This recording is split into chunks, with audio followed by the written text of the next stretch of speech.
It's time for Sportstime on Sports 56 98.5 Sportstime is brought to you by Francis and Marcus. Here are your hosts, Brett Scott Sportsworthy and Ryan Davis.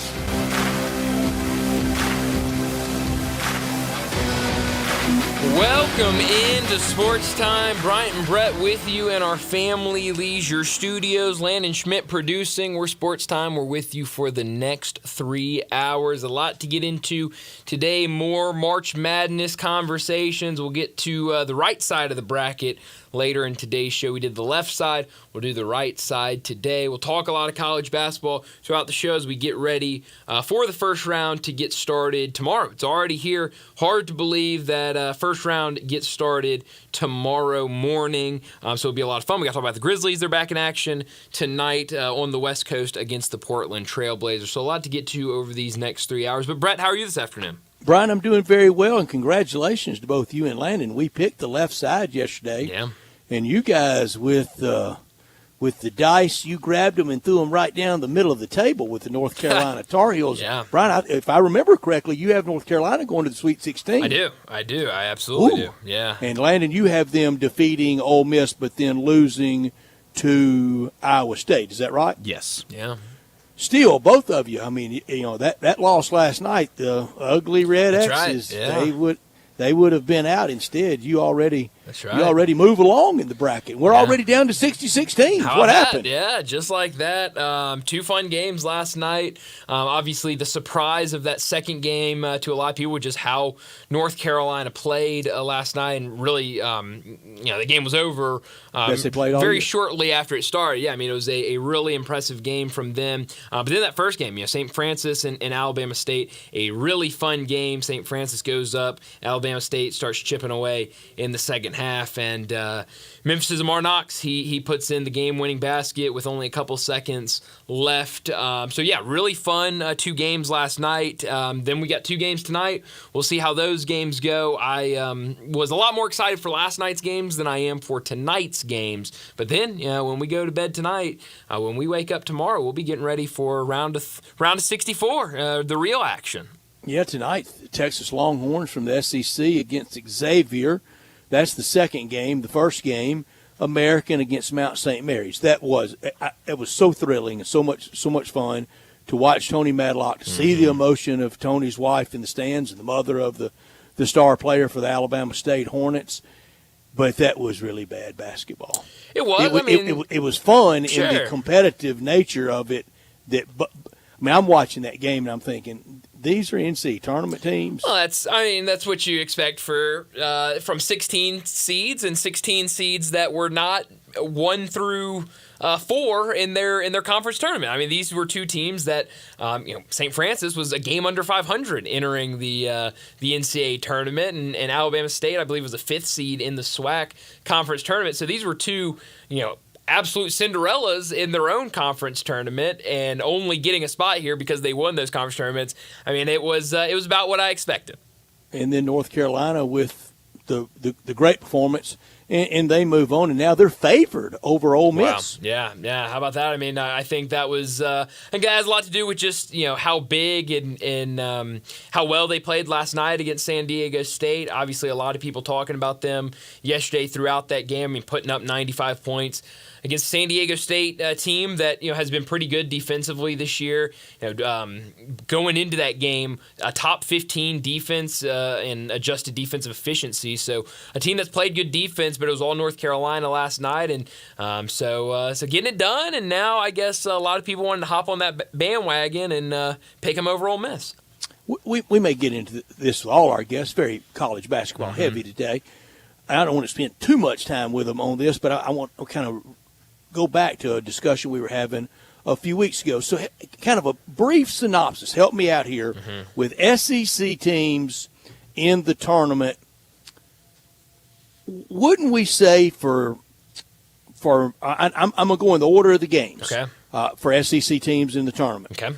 For Auburn, what is the end goal for this to be a good year? For it to just be a good year, I'd say Final Four is the goal. I would agree. Georgia. Win a game. win a game. I think just being in. Sure. Yeah. is enough. Yeah. Sure. Tennessee. Tennessee. A good year would be Elite Eight, I would say. I would agree. Texas is playing tonight to really get in the real bracket. Yeah, get into the real bracket. I think I agree. Yeah. That's a little easy on them and all that goes with them, but I'll go there. But let's not do all SEC. I've said it many times. I think the Tigers have already had a successful year, regardless of what happens. Sure. Yeah. No. Absolutely. Now, I think looking at it now, I think it doesn't change the original start of the year goals, but obviously getting in there, I think you have new goals. Obviously when I said Georgia, winning a game, I think those goals not change, but I think you get new goals now that you're in there. All right, let's look forward. What now? And so I think for it to be a good year for Memphis, it's already happened. But if you want to set new goals and say win a game, I think that's completely fine too. Texas A&M. Texas A&M, I think for them would be a Sweet 16. I agree. I think that with Buzz Williams that's been there, that's got his program rolling, they need to, and last year bounced here in a wild second-round game, but bounced before the Sweet 16. Mizzou. Mizzou, I say win a game. I think after last year's nightmare, just being in is enough. Yeah. I think anything above this is kind of gravy for them. Mississippi State, first game on Friday. Same thing. I think win a game, and it's a good year. I think being in, but probably with being in the last 2 years with Chris Jans. Yeah, last 2 years. Winning a game sure would I think satisfy everyone. Yeah. But probably this would be the last year of just getting in being enough. Alabama, I would say the Final Four last year. Yeah, I would say Elite Eight, Sweet 16, somewhere. That's kind of where I'm bouncing back and forth with them. Probably Elite Eight. I'm gonna bounce the other direction. Elite Eight, Final Four. You did it last year. You had a lot back, big NIL, and they say it. Sure. It's where legends are made. Sure. No, absolutely. Legendary's not Sweet 16 after going to the Final Four. No, but I mean, we're not. The question was good. What's a good year? And I'd say Elite Eight's a good year. Obviously anything outside of that is another great year. Vanderbilt just there after coaching change. Yeah, for sure. Ole Miss, second year of Chris Beard in the tournament. I would say I think he might already be there, but certainly win a game I think would be a good year. A little bit like Jans at State. Fine already for this year. This time next year, need to win a game. Sure, yeah. Year 3, Florida.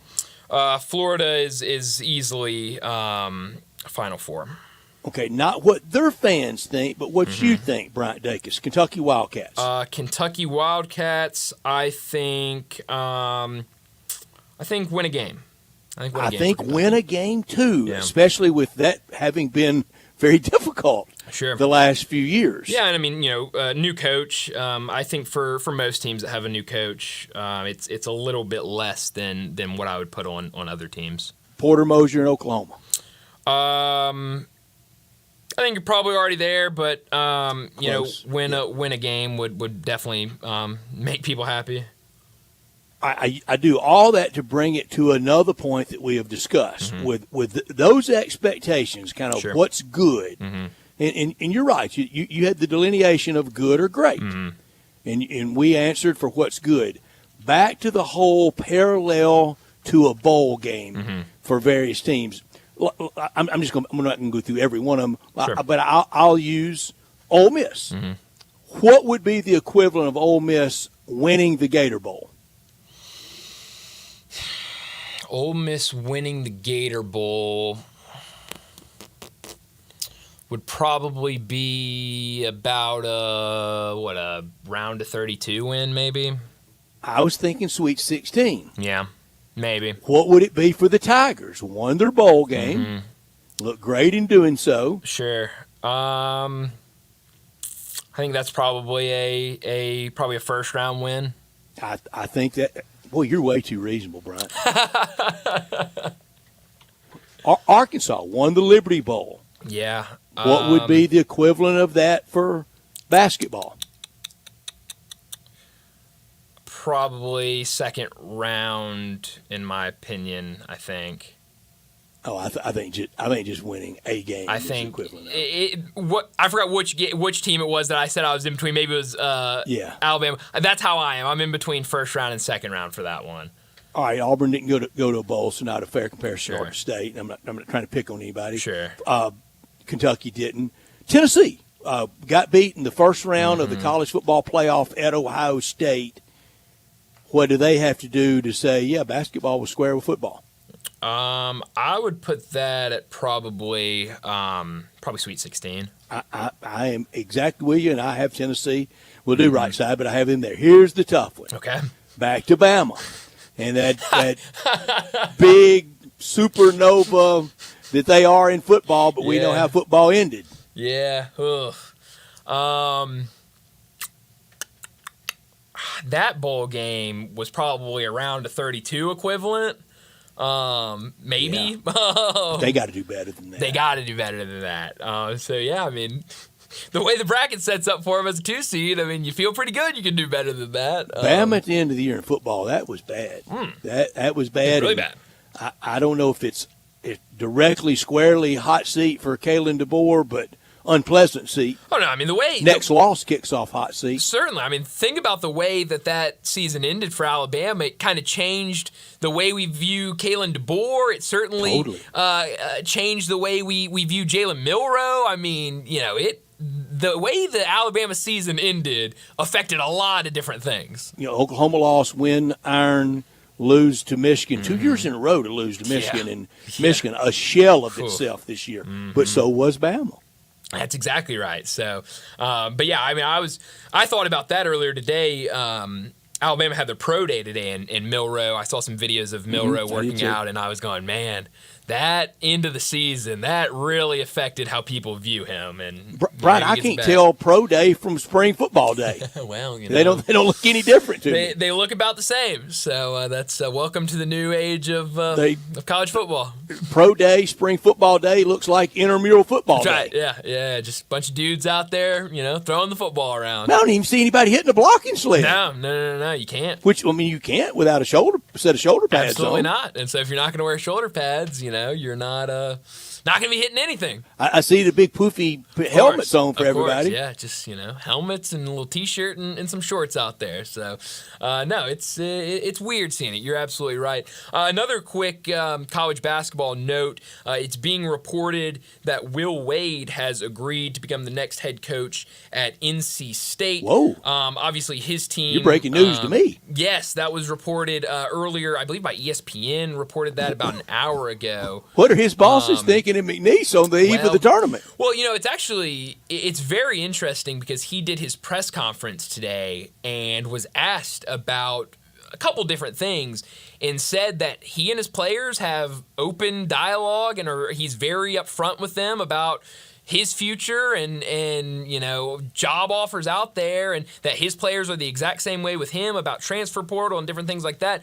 and was directly asked after that, have you had conversations with NC State for their coaching search? And he said yes. He said, I absolutely have. So a very open head coach. We don't see that very often. But that's great. Today. I'm going to go back to my original question because you answered in the players. Yes. What do his bosses think? His players are cool about it. Go get them, coach. Of course. I guess my point is I would hope that if he's open enough with his players, at least the higher ups would know about that, and I think they know. I mean, McNeese was never a final destination for Will Wade. It was a get back spot for Will Wade, and look, McNeese benefited. And he did them a good job. He did. I mean, they benefited very well off of him being there, but now it looks like he will go to NC State. A little surprising. I thought there would be other offers for him that, quite honestly, would be a little bit better than NC State, but sounds like he's going to go out there and take over as their next head coach. We'll certainly talk more about that later in the show with that news just breaking within within the last hour or so. So let's compare the coaching rumors of 3 and 4 weeks ago for Indiana and NC State. There wasn't any because that was really a shock. That's right. 2 weeks ago when Kevin Keats was fired, week and a half, 10 days ago, Kevin Keats fired. But the initial rumor mill, we weren't close to the two coaches that getting it. No, yeah, and that was how wild that Indiana job search was, because I mean it was a ton of names getting thrown out for that job, and ultimately none of them were right. I mean, they go out there and make that decision, and it was way off from what a lot of people thought it was going to be. I will give NC State a lot of credit. A lot of people that cover NC State closely, they were putting out the day that move happened, that Will Wade was the guy to keep an eye on. And so it felt like that was kind of maybe a decision where they felt pretty good going in there that Will Wade would maybe be their next guy. We've all been wondering, where's he going to show back up in the SEC? Yeah. It was a little bit like the Lane watch. Even when he was on Coach Saban's staff. Yeah. A lot of people thought, it would have been really good copy that he had gotten Auburn then. Then later he was mentioned for Auburn, but way before Ole Miss, mentioned for a lot of jobs. But Will Wade not ending up in the SEC, this pushes back. I mean, with success there, they're going to lock him up and keep him. Sure. He may never return to the SEC now. Yeah, it's a good question, because I thought this was going to be one, and obviously with his team in the NCAA tournament, I thought this was going to be one where you'd see it play out, you'd see a couple of jobs come open in the SEC, and maybe someone give a look to him. But I don't know, maybe he thinks that there won't be a lot of good openings in the SEC this offseason. Maybe he saw NC State as being the right fit for right now, but definitely a good hire, I think, for NC State. And this year in the SEC, that might have been too big a bear to want to take on for somebody. Could have been. Certainly, I can go over here and have plenty of success. Sure. And they got a lot of banks in Raleigh. Absolutely, they sure do. And I know the ACC was down this year, but that is a basketball conference. So I do that to myself. No, exactly. So definitely some interesting news there. We'll definitely get back to it, talk a lot more about it, because we are very college basketball heavy this afternoon. Let me set up today's show before we get to top and not top story of the day. 3:30, Ty Richardson from ESPN Arkansas and Fort Smith. He'll join us, talk the Razorbacks and the SEC. He's on his way to that game this weekend, so we will catch up with him and get his thoughts on this first-round matchup between Arkansas and Kansas. 3:45, we'll talk about the Grizzlies and Portland tonight. Another late-night game, 9 o'clock start for that one on the West Coast. 4 o'clock, Blake Lovell from the Southeastern 16 will join us to talk a whole lot of college basketball. We'll talk about the SEC, break down a lot of these matchups in the first round that involves the 14 SEC teams that made it in. 4:30, we'll go to the right side of our bracket. We went through the entire left side of our bracket all the way down to the team that will be in the national championship. Today, we'll go through the right side of the bracket and name our national champions. We'll do that at 4:30. 4:45, we get to big number of the day. 5 o'clock, Kevin Sweeney from Sports Illustrated will join us. We'll talk a lot more college basketball with him. We'll get his thoughts on Will Wade to NC State. 5:30, we'll get to what's trending, and then at 5:45, we'll wrap up today's show like we always do with Crunch Time. Let me remind you, we're in our Family Leisure Studios where family and fun come together. It's their first ever preseason pool, spa, and patio event going on now at Family Leisure. Pools from $19.99, spas from $29.99, cold plunge and swim spas, they're priced to move, and patio furniture sets starting at $799. Stop by today and sign up and register to win either a free pool, spa, or patio set only at Family Leisure, 2120 Witten Road, just north of I-40. Produced by Landon Schmidt, we are Sportstime, and we're with you until 6 o'clock, and we want you to be a part of our show by texting or calling 901-360-8255. That's the Sissy's Log Cabin text and talk line. All our guests will appear on the Sissy's Log Cabin guest line at 901-360-8255. He's Bryant. I'm Brett. As Bryant said, we're always in our Family Leisure Studios wherever we are, whether we're on remote with John Friday at noon or in the studio. We're always in our Family Leisure Studios, and always this hour brought to you by Lexus of Memphis at 2600 Ridgeway and online at lexusofmemphis.com. Great offers on all 2025 models and always special leasing options. Drive in luxury and confidence knowing that every new Lexus comes with complimentary first and second maintenance services. Call them at 901-334-9673, but stop by the only Lexus dealership in Memphis at 2600 Ridgeway and put yourself in the driver's seat of the all-new 2025 flagship LS500, and you'll be driving in style. When you purchase a Lexus, you get top-of-the-line engineering and design, and that makes for the safe luxury driving experience. Online at lexusofmemphis.com. Experience amazing at Lexus of Memphis. Top story of the day. Well, my top story of the day, it's got to be the first 4 games we saw last night and the first 4 games we're going to see tonight. Last night it started with St. Francis and Alabama State, a game where St. Francis really controlled it early. Alabama State could not find stops. St. Francis struggled to find stops as well, but going into half, St. Francis shooting over 50% from the field, but things changed in the second half. Alabama State started to play better, started to get stops, and started to slowly creep back into that game. Ultimately, we had a tie game at 68 with a handful of seconds left. Alabama State decides to throw a full court pass to several guys that were standing near the basket. And it looked like bowling. It knocked over everybody. It sure did. I mean, it really looked like a jump ball, Hail Mary type of play in college football in the NFL. Everyone jumped up for it. It hits off of their fingertips, and it lands in Amar Knox's hands. He goes right up with it, lays it up and in. Amar Knox, the former Bartlett High School How about his standout. skyhook a couple of possessions before that from behind the goal? He was really good. He had a really good game last night. Led the team in scoring. TJ Madlock, former Houston High School standout, he had a nice game as well. And ultimately, Tony Madlock's team, they will make the actual bracket, and they'll play Auburn in the first round. Really cool to see. A really fun story, and all 3 of those guys repping Memphis big last night post game. So really fun to see. And then the second game last night, North Carolina all over San Diego State, a San Diego State team that came in trying to flex their defense, but they could not stop anything North Carolina was doing, including R.J. Davis, finished with 26 points, 6 for 6 from 3. Now tonight, we have 2 more games before we get to the real action on Thursday. Another 16 matchup, Mount St. Mary's and American, and then Xavier and Texas. Xavier comes in after a 21-11 season. I had my questions about them being in the field, going up against a Texas team that really picked up some big wins at the end of the season in the conference tournament to secure a spot in the bracket. And right now, Xavier, who really, only about an hour out of Dayton is Xavier, so you would think a lot of fans going to be there tonight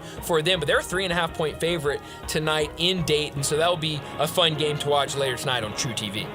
My top story, the Tigers, Memphis Tigers, about 2 days, about 46 and a half hours out from their first round Seattle matchup against Colorado State. By some, Colorado State's now been turned into 1976 Indiana. Yeah. By some, Memphis has been turned into East Carolina. Neither are facts. There's no time all year, this entire season, that Colorado State would have ever been favored over Memphis, but they are Friday. And I think a lot of the reasons because of the injury to Tyrese Hunter. I think a lot of people are very fearful that he won't play any. I hope he can, and I hope he can get back as the Tigers move on in the tournament. Colorado State lost this year to UC Riverside, Washington, and last night's welcome mat, San Diego State. Don't buy into the doom and gloom, Tiger fans. Another thing you mentioned, Tyrese Hunter earlier today. Jason Munns posting a video of the team getting ready to hit the road to travel to the airport. Dante Harris looked like walking fine, no limp or anything that was super visual, but Tyrese Hunter was on a scooter, not walking at all, no crutches, on a scooter. So I would be very surprised if he's able to go Friday, but we will wait and see. Not top story of the day. My not top story of the day, the Grizzlies back in action tonight. Another West Coast game for them, this time against the Portland Trailblazers, and another good opportunity for the Grizzlies to pick up a win. This Trailblazers team, 30-39 on the season. They're 2 games over 500 at home, but you would think that the Grizzlies will have a good opportunity here and have fared very well against some of those bottom dwellers in the NBA. But we'll have to see how locked in are they. This Portland Trailblazers team now, hadn't come against the toughest tests by any means, but they're coming off back-to-back wins against the Raptors and the Wizards at home. They'll be playing with a little bit of confidence, but another late-night game. See if the Grizzlies can get back to their winning ways. My not top story, Texas can really justify itself with a win tonight over Xavier. Last night, North Carolina did that. That's backing a lot of people off. Might be a little bit of a overreaction, but that's what's happening. I don't think either Xavier or Texas needed to be in the tournament, but we have to have 68 because we have to have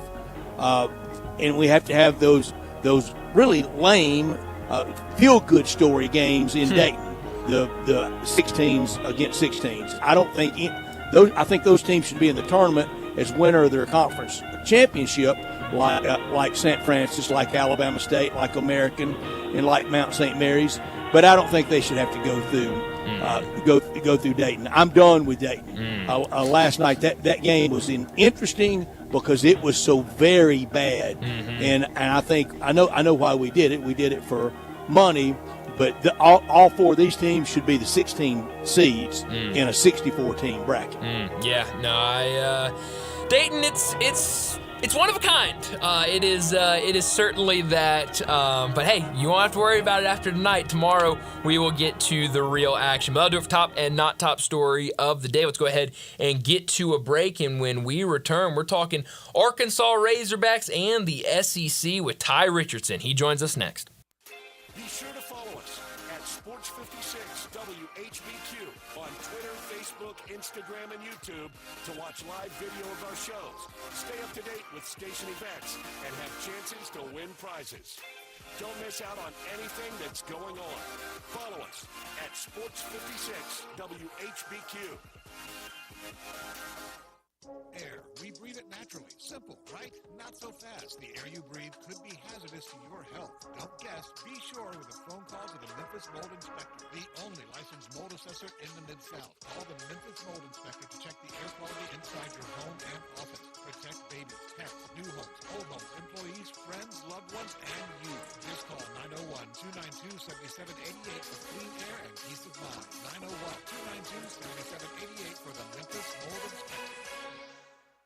Hey everybody, call it spring fever, call it March bracket time, yeah, all of that. Everybody is looking for something new to drive. All-Star Chevy right here in Olive Branch is loaded up for truck month, and every Silverado you want is here with financing down to 2.9, up to $3,000 cash for you. Hey, if you want a new 2500 HD Silverado, All-Star has them with no payment for 90 days, and your good credit deserves it. If your budget is in the 20s or 30s, gotta love all these affordable new All-Star Chevys, new Blazers, Equinox, new Colorado trucks. And if you're law enforcement, first responder, healthcare, military, education, recent grad, you get an extra $500 bonus. Plus, every certified Chevy and all the pre-owns you want are here in one place. Toyotas, Nissans, Hondas, Jeeps, Sierras, Ram trucks, Ford trucks, tons of Silverados. And if you have any vehicle you want to sell, bring it here to All-Star Chevy in Olive Branch and get the most money for it today. Together, let's drive what we really want to drive. All-Star Chevrolet in Olive Branch, or go to allstarautogroup.com.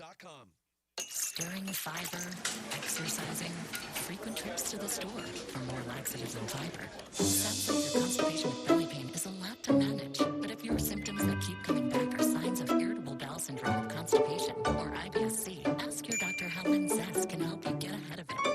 Linzess linaclotide is a prescription medicine that treats IBS-C in adults. It's not a laxative. It's a once-daily pill that helps you get ahead of your symptoms. It's proven to help you have more frequent and complete bowel movements and helps relieve overall abdominal symptoms, belly pain, discomfort, and bloating. These symptoms were studied in combination, not individually. Do not give Linzess to children less than 2.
Volkswagen deal days are on, and it's your best time to buy a Gossett Volkswagen on the Pike. Right now, 2024 Taos SE's only $239 a month. How about 2025 Jetta SE? We got it $269 a month. New 2023 Taos SE's only $26,998. All 2024 Volkswagen Atlas SEL Peak Editions or all 2024 Volkswagen Atlas Cross Sport SELR lines, $5,000 off. Plus new 2023 VW Atlas SE Tech, $31,999. So hurry to Gossett Volkswagen, 1875 Covington Pike. Online, GossettVWMemphis.com. Gossett is charging for it and charging less every day. If you want it, we got it at Gossett Volkswagen. MSRP 27,116, Taos SE, RM 107067, MSRP 30,658, 23 Taos, MSRP 32,119, Tech PC 513,081, MSRP 43,646, includes all rebates and incentives, PF 895, excludes tax file and license. See dealer for complete details, offer valid through end of the month with approved credit, dealer stock only. Time to talk Razorbacks on Sports Time. Joining the guys is Ty Richardson from ESPN Arkansas to talk all things Hogs and SEC. On Twitter X at Ty Sports Radio, here's Ty Richardson with Bryant and Brett. Come on, all you Razorback fans, let's stand up and call those Hogs!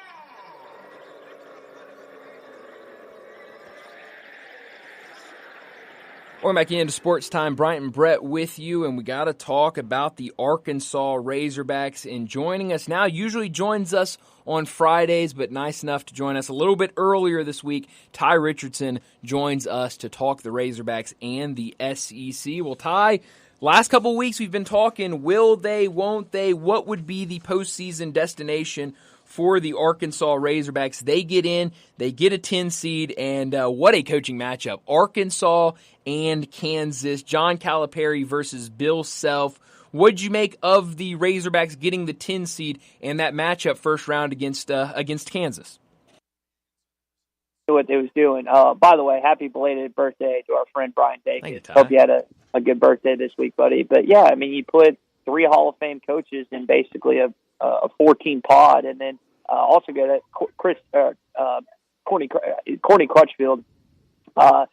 It's either Courtney or Chris, I'm blanking, but is the former assistant at Arkansas. So you've got quite a few connections. Of course, Patino and Cal, we know their connections. So this is going to be an interesting couple days in Providence, Rhode Island, guys. Yeah, you're going to the best press conference pod for sure, and a lot of, just add up those W's of Self, Calipari, Patino. That's quite some heft there. So you've got that going for you. It should be good games. The last time the Razorbacks went through Providence, or one time they did, I know in 1996, I think they were a 12 seed and went to the Sweet 16.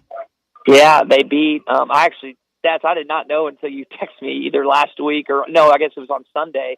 But they beat Penn State and then Marquette. I believe I have that order correct. So correct. Before ultimately losing to, funny enough, John Calipari and UMass in Atlanta in the Sweet 16. So this is intriguing, not just because of the Hall of Fame coaches that we just listed, but you haven't been here in nearly 3 decades. And guys, I'm going to be honest. I've been in D.C., I've been in New York, but this is the first time I've ever been in Rhode Island. And really, I think I was in my early adolescence. I don't even know if I was 10 years old when I went to both those places. So I'm really excited for this experience, and I hope Arkansas is there for a couple days rather than just one and done tomorrow night.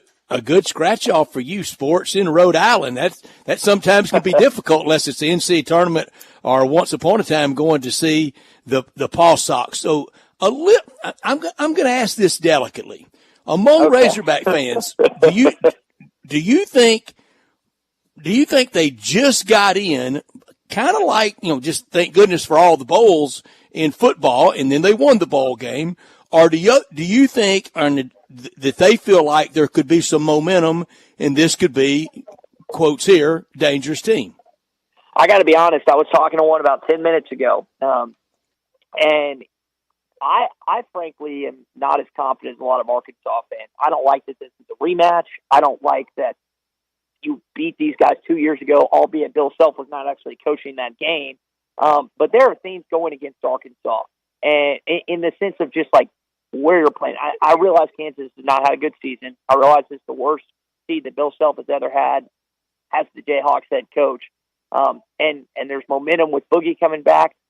guys, I really don't like the matchup. But most Arkansas fans, Brian and Stats, are confident, and it's just a matter of which team shows up tomorrow night. Is it the team we've seen the last 2 or 3 weeks, or is it the team we saw early on in SEC play? Because while Kansas is not a great basketball team, this is where they typically get it going in tournament time. And we've seen Bill Self get the better of John Calipari before. We'll see if it happens again, guys. Yeah, we absolutely will. And, it's a fun matchup. The idea of winner getting St. John's would be a lot of fun. Looking around at some of the other matchups in the SEC, obviously 14 teams in. I guess let's start with this. What would be, with 14 teams in the bracket, what would make it a successful tournament for the conference as a whole? Oh, to me, it's national championship or bust. I mean, Wow. You can't spout off Amen. the best league. I get so. Maybe I got this from you, Brett, from being friends all these years. But I just get so sick and tired when people are solely focused on regular season success. You can't claim to be the best conference in the country and then not win a national championship. That's not how it works. Like, I get the idea of the SEC football still being the best in the country because you've been in every national championship football-wise or semifinal-wise since 2006. I know that 2 Big Ten schools won the last few years, but you were still in the semifinals. But the SEC hasn't won the national championship since 2012. So you've gone a decade-plus drought, and I know there's other conferences that have gone longer. But to all of a sudden thrust yourself as the best conference in the country and still have a national championship drought that nearly lasts a decade and a half, that doesn't compute with me. So, Brian, to your question, I think you got to win a national championship. I don't care who it is. Hopefully it's a team in red and white, not Alabama. But I can't see past that. Ty, amen. And if you got it from me, I take that very much as a compliment. But I'm glad you're there because the SEC didn't build this reputation of it just means more in the league, league of champions, really in all 3 major sports: football, basketball, baseball, by racking up a bunch of participation trophies. The football prowess is there. It was unarguable. Now it's just been the last 2, but 2 is starting the wrong direction. In basketball, you mentioned since 2012. Now the Big Ten's back to 2000, and the Pac went away. It was back all the way to 97, and really you get past the central time zone. The last West Coast champion was that last Pac champion in 1997 with Arizona and Lute Olson's run. That really it started here in Memphis. But to the victor go the spoils. A whole bunch of we were in the backslash.com bowl. That doesn't matter. You got to win.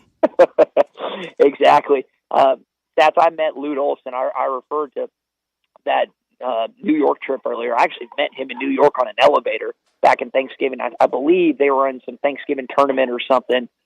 Nice guy, really nice guy. And I could have been more than 7 or 8 years old at the time.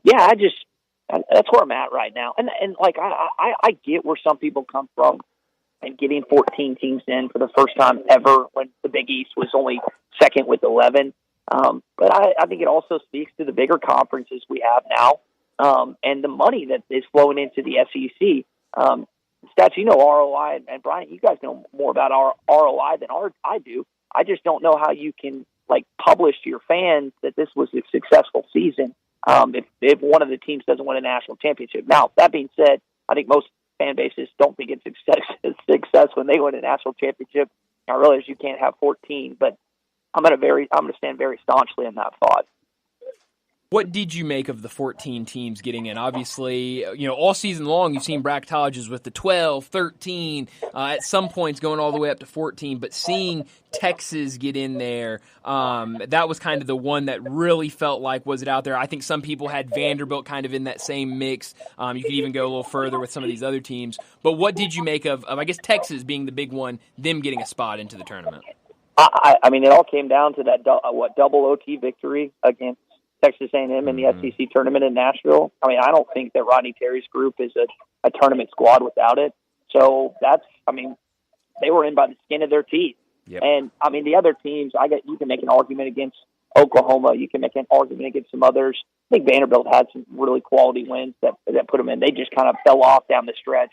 But this is, and I don't know, like some people, I don't know if you've seen stories, but like saying ESPN is like really positioning itself to get the SEC in its possible. And there's probably some truth to that. They obviously are partners with the conference and want to see them success. But I think you just look up and down the league and how difficult it is, the terrain. We saw it in football. We're seeing it in basketball. Guys, with SEC baseball happening, we're going to see it in baseball here these next few months. We are. The people that throw that out there of some kind of cabal, and the most ridiculous is even in those championship years for SEC football, the NFL draft speaks the truth. And when they restock every year, far and away with the most from that league, that's not anybody getting to them with some conspiracy and selling them on something that doesn't exist. Now, I do buy into this, Ty, and I want to ask you if you do. I think after the Big Four, Auburn, Florida, Alabama, Tennessee, I think it's look out below timber. When you get into A&M, Kentucky, whatever, Ole Miss, Mizzou, then Arkansas, Mississippi State, I think it falls way off, and I think that could play out over these next 4 days and these next 3 weeks. And if it does, the criticism's going to be heavy, and I'm going to lead it. I completely agree. I got asked. Tommy asked us, co-host asked me what would be a success for the second weekend, and I said 7. I think you should have 7 of the 16 teams, and said not 4, not 5. I was like 6 should be the minimum. But I mean, if you're going to have 14 of the 68 teams in the tournament, you can't change your thought process on how many teams should make it. And there are some tough matchups. Like Missouri getting Drake is terrible. Like I feel bad for Dennis Gates after the season they've had, considering how much of a turnaround has changed from last year to this year. But you can't, the excuse making of matchups or bad nights or whatever, it doesn't sit well with me. So I think when we all look up, you might have 2 teams in the Final Four, but I do very much believe that a lot of these SEC teams are going to be knocked out the first 2 weekends. That's what I have. I have 2 SEC teams in the Final Four, and I only have 5 in the Sweet 16, and not that many first round wins. I do not have the Razorbacks beating Kansas. I don't either. I don't know if I've said that publicly yet. In both my brackets, I fill out 2 brackets, and the only ones, or both of them, I have Kansas winning. Now I'm hoping the bad juju I put on the team will give them some good, because sometimes I pick against them and they win, which I'm hoping happens. But yeah, I saw that. I was like, okay, this is cool from an intrigue and a national standpoint, but from an actual draw, I know Kansas does not play well. I don't have the Razorbacks moving on, just like you, Stats. Outside of that Arkansas-Kansas game, what are the other scary first-round matchups in your opinion for SEC teams? Like I said, Drake and Missouri definitely being one. I think you go up and down outside of the Alabama, the Tennessee, the Auburn, and I even even with Alabama with Grant Nelson. That thing, if I'm Nate Oates, and I know he told Chris Stewart on the Alabama Crimson Tide Sports Radio Network the other night that possibilities of getting back Sunday. I'm just worried if I'm an Alabama fan. So, guys, really outside of honestly Florida and Auburn, I don't know if any SEC team should just be supremely confident that they're going to move on outside of those 2. And I got a lot of respect for this league, but we've seen 15 seeds get knocked off before, and I guess even 2 1 seeds. Or 2 seeds have been knocked out before by 15 seeds. So hopefully the SEC has a good season, just if you're a conference standpoint. But I'm not so sure that when we look up, there's not going to be less SEC teams than we originally thought. Ty, will most of your listeners be pleased with just a Razorback win over Kansas? Arkansas and Kansas seem to always run into each other. If it's not Kansas, it's North Carolina. The Razorbacks are playing in March, and real good rivalry through the years. And you mentioned they played in the exhibition game earlier this year. But just winning that game, would that please most after 1 year of John Calipari? I think just because of the injuries, yes. And I think you understand losing to a 2 seed. People aren't going to expect that. Now, I mean, you know how this thing flips.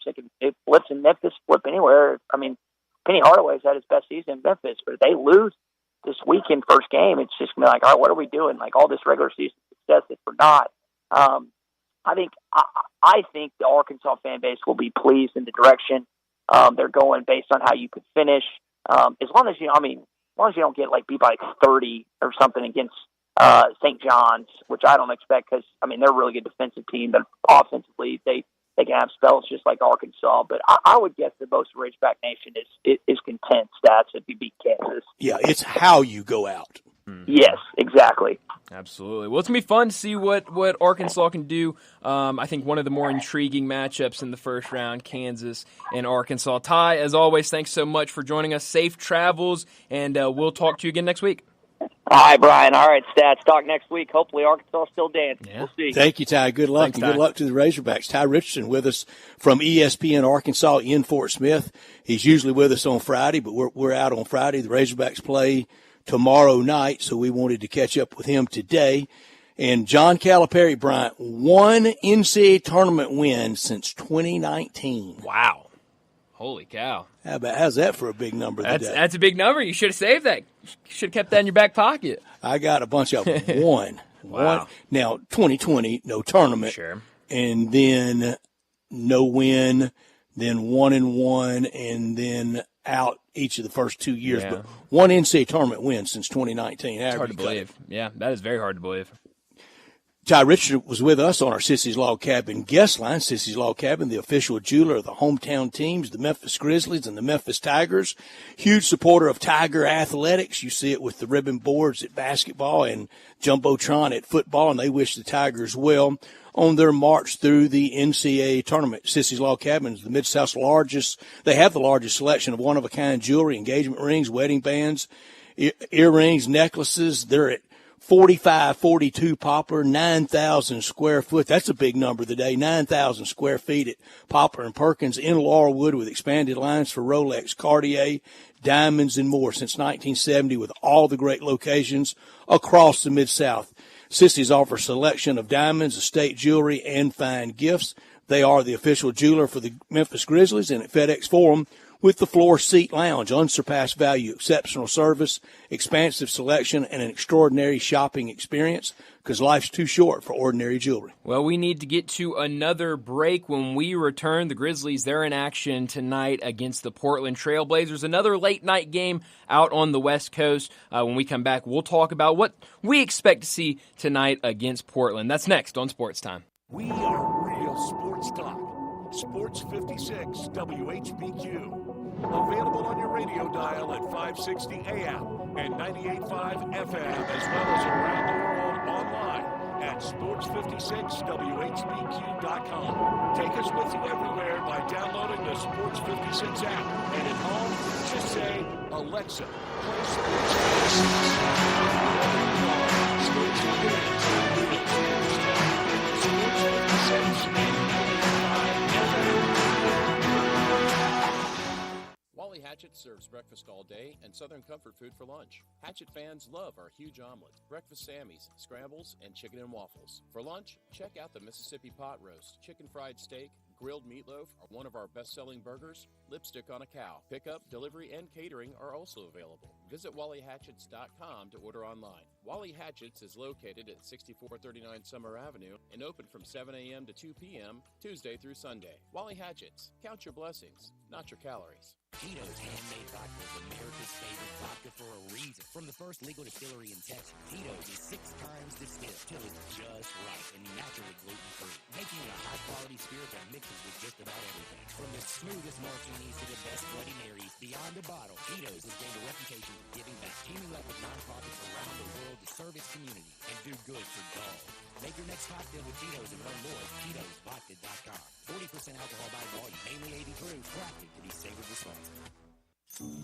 Seems everything costs more these days. Gas, groceries, and when's the last time you checked your wireless bill? Yikes. When it comes to Big Wireless, if you're staying, you may be overpaying. Switch to Consumer Cellular and get the same fast, reliable nationwide coverage without the Big Wireless bill. Plans start at just $20 a month, and that's not a short-term promo. But don't just take our word for it. Here's Jackie and Veronica, real customers. I didn't know that I could get something for a lot less money that was actually better than who I was with before. Anytime anybody complains about their cell phone bill, we say, you've got to check out Consumer Cellular. Our U.S.-based experts will get you switched and saving in a couple of minutes. Just call or click to see how much you can save.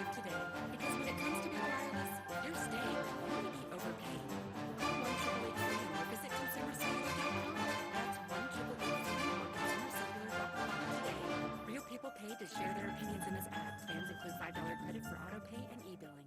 Jenkins Floors and More invites you to their retail warehouse where they pass wholesale savings on to you. Jenkins Floors in Little Rock, Cleveland, Mississippi, and now open in Horn Lake at 2356 West Whitman Road. Specializing in flooring and carpeting, tile, plantation shutters, and blinds, Jenkins makes your life easy with a 2-week turnaround. Contractors, builders, or family projects, call 662-469-9350 for a free estimate. Owners Timmy and Rebecca Jenkins say hello to Sports 56 fans and look forward to your business. Rick's Powder Coating for a beautiful finish every time. Rick's Powder Coating specializes in automotive, ornamental, residential, and industrial coating. With 2 conveyor lines and the largest batch ovens in the Mid-South, Rick's can accommodate all of your powder coating needs.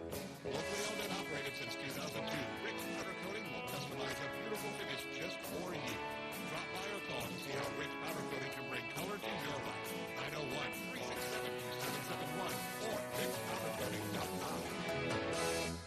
New showroom, less wait for service, and the greatest deals during the Hyundai Getaway Sales Event at Gossett Hyundai South Mount Moriah. 2024 Hyundai Venue Limited, we Gossett 22,317. How about 2024 Hyundai Elantra Limited, we Gossett 24,997.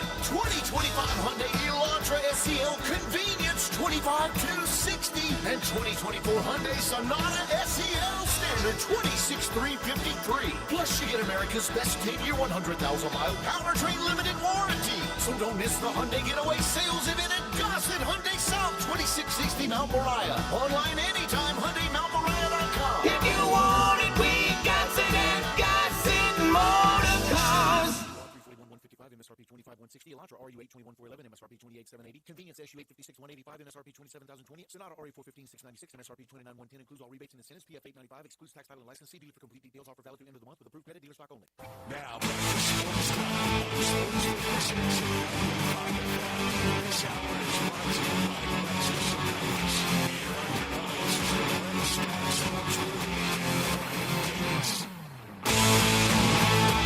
Welcome back into Sports Time. Bryant and Brett with you, and we got to talk about the Grizzlies, who are back in action tonight against the Portland Trailblazers. I guess the big news for tonight's game is the status report that was put out last night. Lamar Stevens, he has been added to the status report. He is out tonight with right shoulder soreness, and John Morant again out with the left hamstring soreness. So another game that they will be without Ja Morant. Questionable for tonight's game, Santi Aldama, who's missed some time with that calf strain. He is slowly getting back to being able to play. We'll see if he's able to go tonight. Listed as questionable. Also, Scottie Pippen Jr., who missed the last game with that wrist. He is also questionable for tonight's game. But the big story is another game without Ja Morant. That is the big story. This is one of 4 9 o'clock Central games tonight in the NBA. The Grizzlies are a 4.5-point favorite. They're 2-0 against the Trailblazers this year. This is the third and final meeting. I know most of the time you play 4 from the West, but it's one of those that you get every year that you only play 3 times. Mm-hmm. And in those previous 2 matchups, the Grizzlies have held opponents this year to under 100 only 6 times. Wow. Both times to Portland. Two of the 6 to Portland. All right, so you got to feel good about that if you're the Grizzlies. Make it 3 for 3. But I mean, you look at we talked about it earlier. Portland coming off back-to-back wins, but those wins against the Raptors and the Wizards. Before that, playing teams above 500, they went on a stretch against good opponents: Knicks, Warriors, Pistons, Thunder, Celtics. A 5-game losing streak in that stretch before these last 2 wins. So a team that I think is starting to slowly get better, but a team that is certainly not there yet. And it looks like when they play good teams, when they play teams above 500, they really struggle. So I would expect to see another game like that where they kind of struggle against the Grizzlies. And I think the Grizzlies can get a somewhat easy win tonight. Portland 7-4 in games decided by 4 points or less. Wow. 15-30 against the West, while the Grizzlies have gone 25-17 against the West. Yeah, and going back to that kind of thing about teams over 500, 10-26 versus 500 and above, 20-13 versus below 500. So they've really been feasting off of the teams that are right there around them. Really struggle against teams like the Grizzlies. So this should be a game where tomorrow we're coming in talking about a Grizzlies win.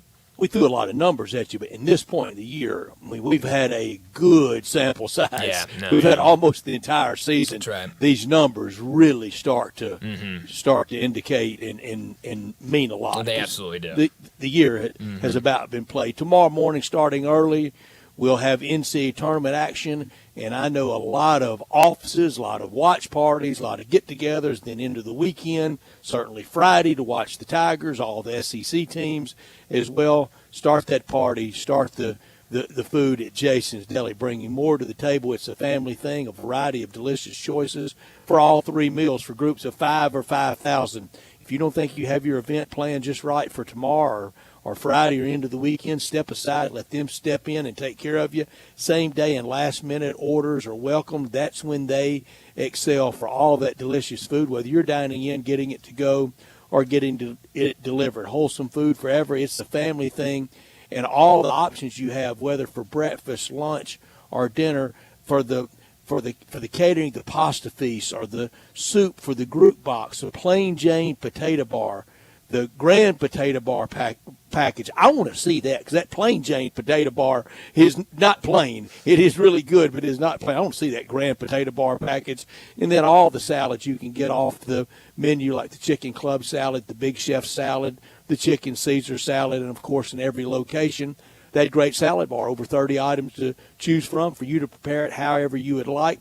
Locations on Ridgeway Road, across from MUS, over by the University of Memphis at Poplar and Highland, out in Cordova, down in Olive Branch, one close by to you. Healthy, first franchise in the nation to be trans fat free. Plenty of organic food to choose from. It's all about choice at Jason's Deli, and you will be delighted. In all those locations, at Ridgeway, at Poplar and Highland, down in Olive Branch, out in Cordova, the complimentary free ice cream. And also on the menu for all the catering, don't forget about, I talk about healthy, but also when we deviate a little bit from it, the assorted dessert tray, assortment of fresh baked cookies and fudge nut brownies that you will just love. Check them out online as well at jasonsdeli.com. Let's get to another break. When we return, we're going to talk more college basketball. We're going to take a deep dive into the SEC, a lot of these first-round matchups with Blake Lovell from the Southeastern 16. He joins us next.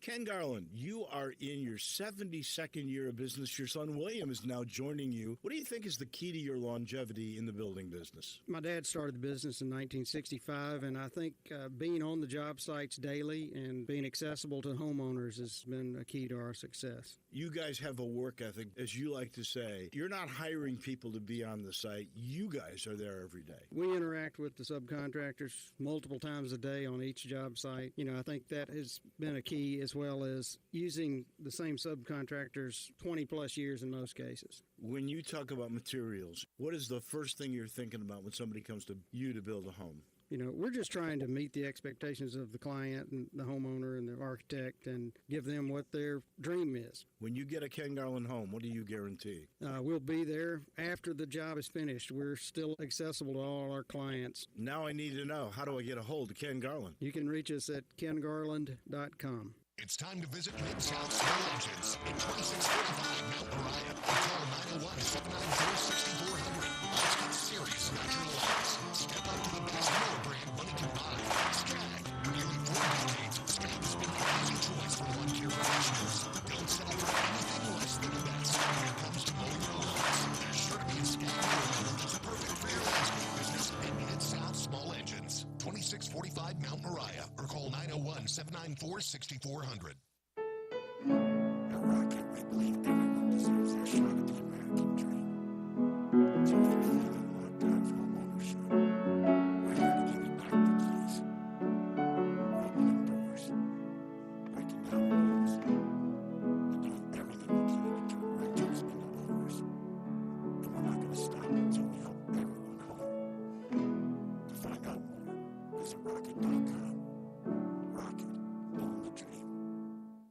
we are ready to beat anyone on your new Hyundai from Gossett Hyundai on the Pike during the Hyundai Getaway Sales Event. Plus, you get America's best 10-year, 100,000-mile powertrain limited warranty. Listen to this, Mid-South 2024 Hyundai Venue Limited. We Gossett 22,317. How about 2024 Hyundai Elantra Limited? We Gossett 24,997. 2025 Hyundai Elantra SEL Convenience 25,260. And 2024 Hyundai Sonata SEL Standard 26,353. This is what deals are made of at Gossett Hyundai 1870 Covington Pike. Online, HyundaiGossett.com. If you want it, we Gossett and Gossett Motor Cars. MSRP 25,160. Elantra RU 821,411. MSRP 28,780. Convenience SU 856,185. MSRP 27,020. Sonata RU 415,696. MSRP 29,110. Includes all rebates and incentives. PF 895. Excludes tax, title, and license. See dealer for complete details. Offer valid to end of the month with approved credit. Dealer stock only. Every year it's the same thing. March arrives, and I want to tell all of you to spend as much time as possible at Bell Tavern watching college basketball. But I also want to ensure everyone that Bell Tavern is not a rowdy sports bar where you'll run into people that can't drink and watch a game without yelling. Once again, let me say Bell Tavern is a great place to watch college basketball where you won't run into people that can't drink and watch a game without yelling. Bell Tavern is not a sports bar. Bell Tavern is a grown-ups bar. The madness is here this Friday at the Owner's Box Bar and Grill in Lakeland's Town Square. It's the place to be for all the games. Fun, exciting, friendly, comfortable with wall-to-wall TVs, full bar, all your favorite beers, happy hour 3 to 6 Monday through Friday, an upscale menu. Come see me, Johnny Radio, this Friday 11 to 1. A little warm-up for the Tiger game that starts at 1 p.m. I'll be giving away $50 in gift cards every 30 minutes. The Owner's Box Bar and Grill. This traffic report brought to you by Triangle Meat Company, feeding Memphis since 1967. Open 8 to 5, Monday through Friday, 4790 Summer Avenue. Trust Triangle Meat Company. Sports 56 traffic. Good afternoon. Traffic's increasing even more in the last few minutes through the Midtown area. Coming down 240 southbound. Right now at South Parkway, it's gotten heavier already on 240 getting on to 385 Billmore Parkway. All that traffic making its way out towards Collierville this time of the afternoon. Hey, if your travel plans are going to take you to the Nashville area for the spring or summer, be sure to book the Music City Rhythm and Rides Party Bus. Check them out online, mcityrr.com. I'm Commander Chuck with your on-time traffic.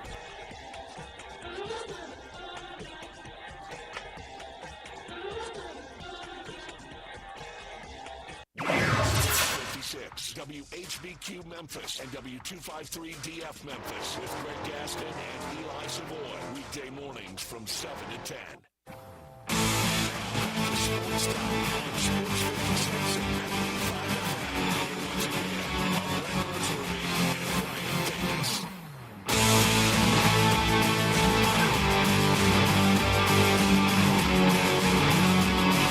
All right, back into Sports Time. Bryant and Brett with you in our Family Leisure studios, and joining us now to talk college basketball and the SEC. Blake Lovell from the Southeastern 16 joins us now.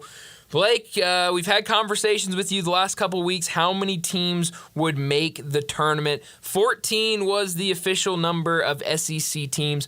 What'd you make of 14 out of 16 making the field?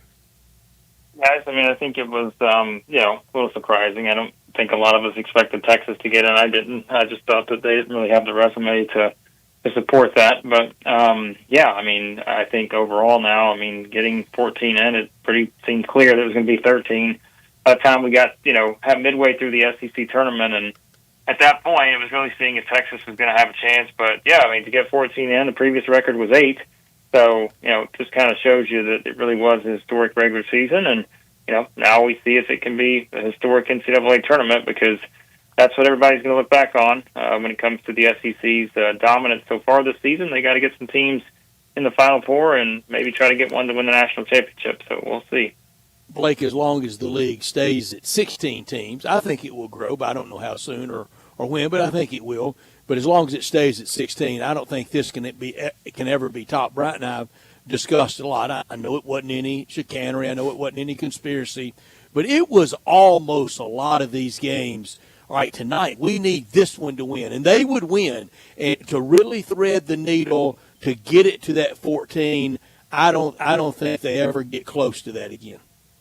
No, it'll be tough. I mean, we were saying that back in, even the non-conference portion, to have literally everything pretty much go your way in the non-conference. It's just not something that I think we're ever going to see again. It was just everything worked in the SEC's favor, and like you said, down the stretch, Georgia won games they needed to win. Arkansas won games they needed to win. Vanderbilt did the same. Oklahoma did the same. Texas did the same. Everything just sort of leaned in the SEC's favor this season, and it's not going to be easy to do ever again. Again, I don't know that it'll ever happen, but it does kind of show you that sometimes in this sort of era, if you get everybody clicking at once and you kind of have the structure in place to have success, if it all comes together, this is what can happen. And I don't think, again, like you said, Brett, I don't think this is going to be replicated by the SEC or anyone else anytime soon. Well, another thing we talked about with you a couple weeks ago was, there were really no bid stealers this year. It was very unusual year. Nobody kind of coming out of nowhere to take a spot from the bubble. And so, I don't know if we had one bid stealer, if that would have kept Texas out, or if that would have been more North Carolina that would have been knocked out with them being the last team in. But you didn't have any of that, so that certainly helped the SEC. Looking at some of these matchups in the first round, which matchup involving an SEC team jumped out to you the moment you saw it on Selection Sunday? Yeah, I think, Kansas, Arkansas, for a lot of reasons, is going to be one that people are going to have their attention on because, in my opinion on it, it's a little bit different. It's not just, of course, it's Bill Self versus John Calipari, but I think maybe one thing that people are overlooking is I think whoever wins that game actually has a pretty good chance to beat St. John's, and that's not a knock on St. John's. It's just I think matchup-wise, that's what this tournament is about. And I feel like one of these two teams could present some problems for them, in that second-round matchup. So I think it is kind of interesting to look at it from that perspective. There are so many reasons. Look, I said there'd be two things that the NCAA Tournament Committee would do that I said were 100% locks before they announced the bracket. I said we know they're going to put Cal in there with Rick Pitino. There's no doubt that it was going to happen. I thought that was a lock. And I knew they put Yale with an SEC team. That was inevitable, too, just based on what happened last year. And so I think, certainly that's the one that catches the most attention, I would say. I know for other people it may be the potential upset ones like that one, like Texas A&M Yale or Missouri Drake. But I've not really convinced myself on those two upsets yet. I think more so the Missouri Drake one. I know a lot of people are looking at Drake as a 30-win team, but again, this is a game of matchups, and Drake's biggest weaknesses are what Missouri does the best. And I think that's something to where if Missouri can sort of come out and just attack from the get-go, I think it's a decent matchup for them. But again, I've said that about 215, 116 matchups before, and people have lost still. And so, I think Kansas, Arkansas is the one that you circle at the top, though. What about Kentucky? If to just win a first-round game, a lot of their fans will be really pleased with the stumbles that they've had the last few years. Yeah, and, I remember back a year ago when we were talking about Kentucky sitting in the spot, and I said, hey, you had them in indelible ink. I just think that it's a bad matchup, and there were so many reasons why, it was signaling to tell us that.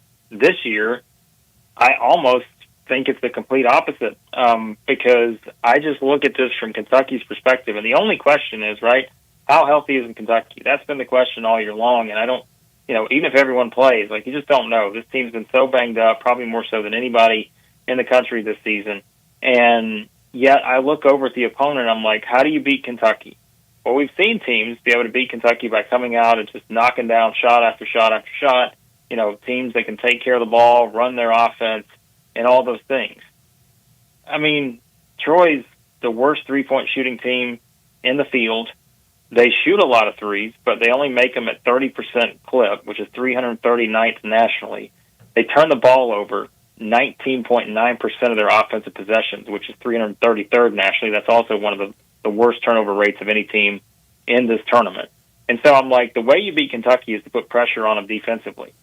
I just don't know that I see that with this particular Troy team. Now, they are a good offensive rebounding team, but guess what? One of Kentucky's strengths is preventing offensive rebounds. One of Kentucky's other strengths is preventing teams from making shots from the perimeter. So I'm like, all those things I feel like last year kind of, culminated in the upset. on paper, I just don't see it with this matchup. But that's not to say that it can't happen. I think Scott Cross is a really good coach. I think that Kentucky, the inconsistency just from having so many different rotations with guys in and out of the lineup, I don't think you have a great feel any night they take the court of what they're going to look like. But at least to me, this one does feel a little bit different than the one last year. Mm-hmm. Going back to the Arkansas-Kansas matchup, it sounds like Boogie Fland is going to be able to play this weekend. What will he do for that Arkansas team? Because I don't want to say that he's the reason or him being out of the rotation was the reason, but Arkansas found their stride after he went down with injury. I think you can kind of say that it freed some of these guys up offensively. What does bringing him back mean for this Arkansas team?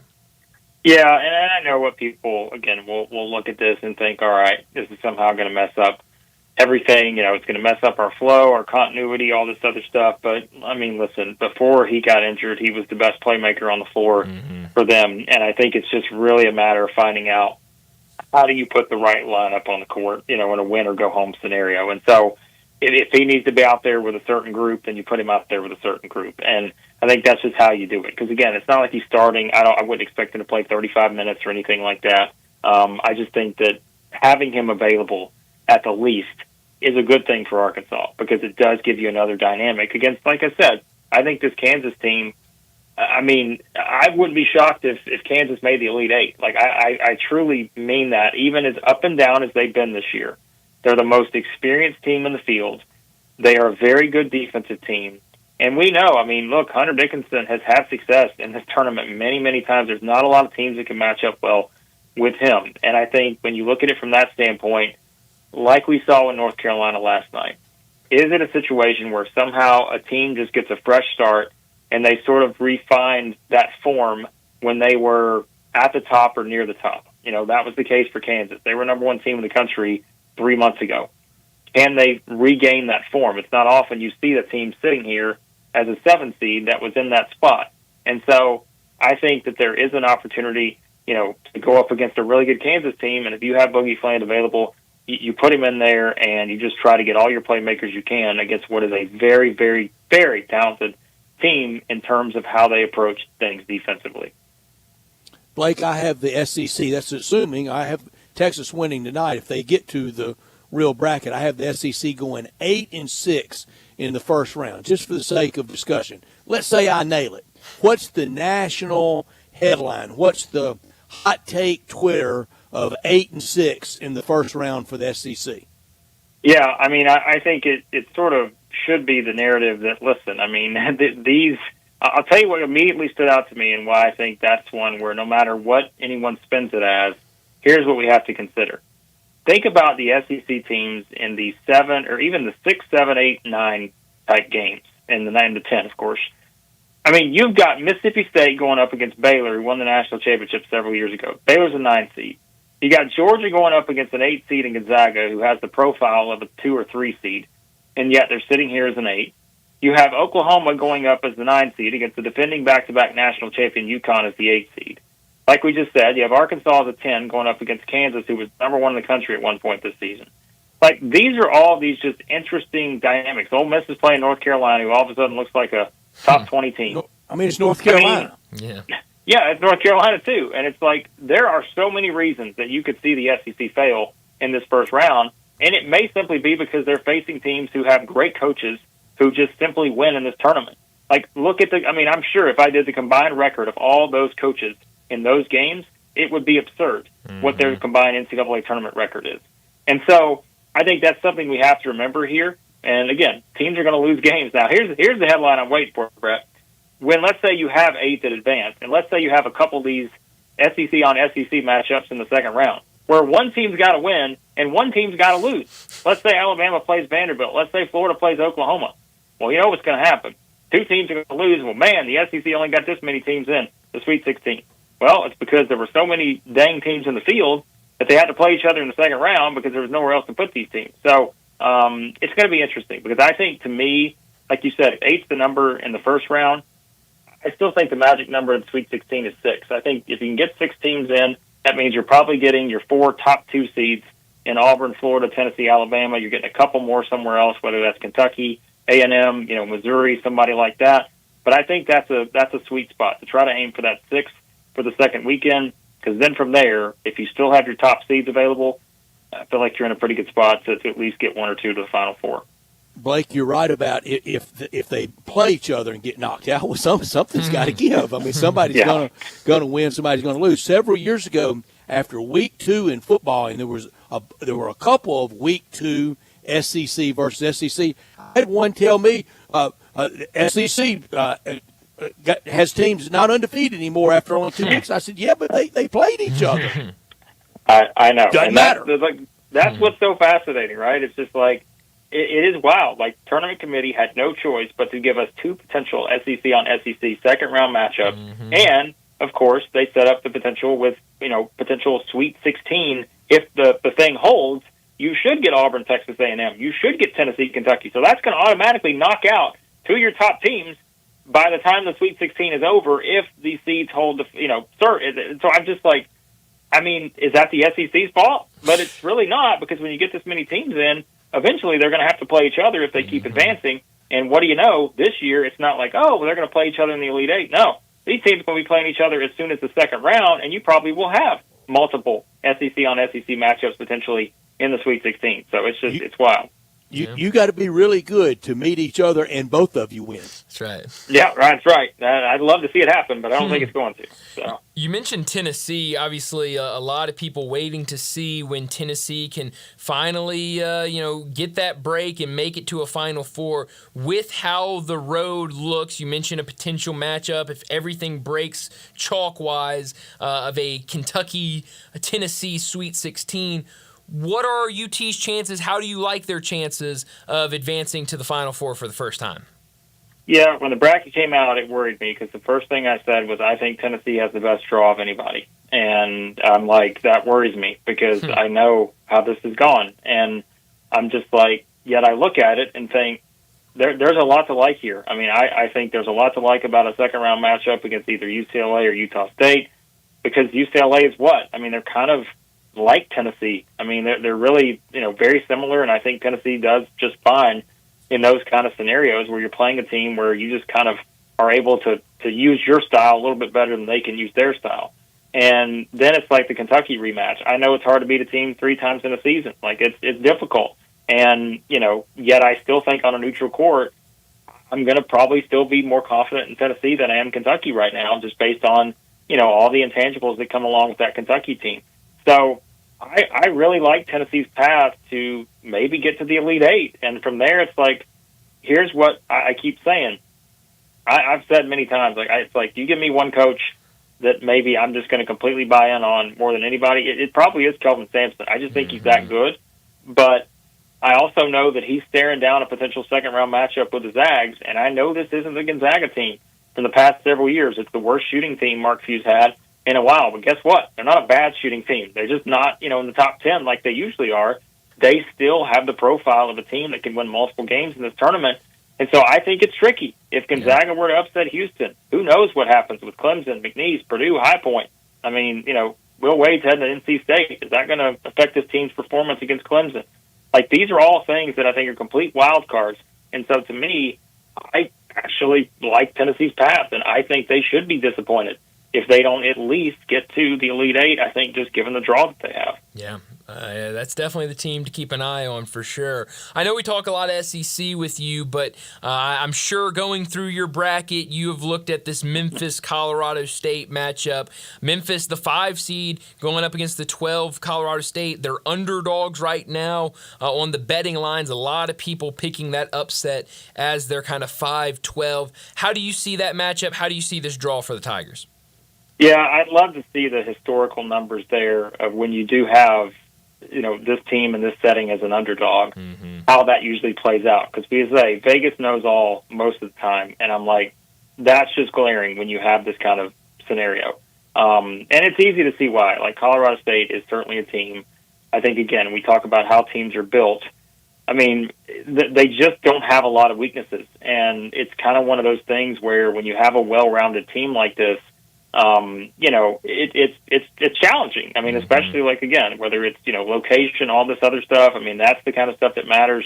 I know Memphis fans are going to travel. It is in Seattle, but at the same time, like, it is one where I just don't really look at this Colorado State team and feel like there are a lot of things necessarily that you can exploit. They shoot the ball so well, top 50 in the country at that. That's where they get the bulk of their percentage of their points.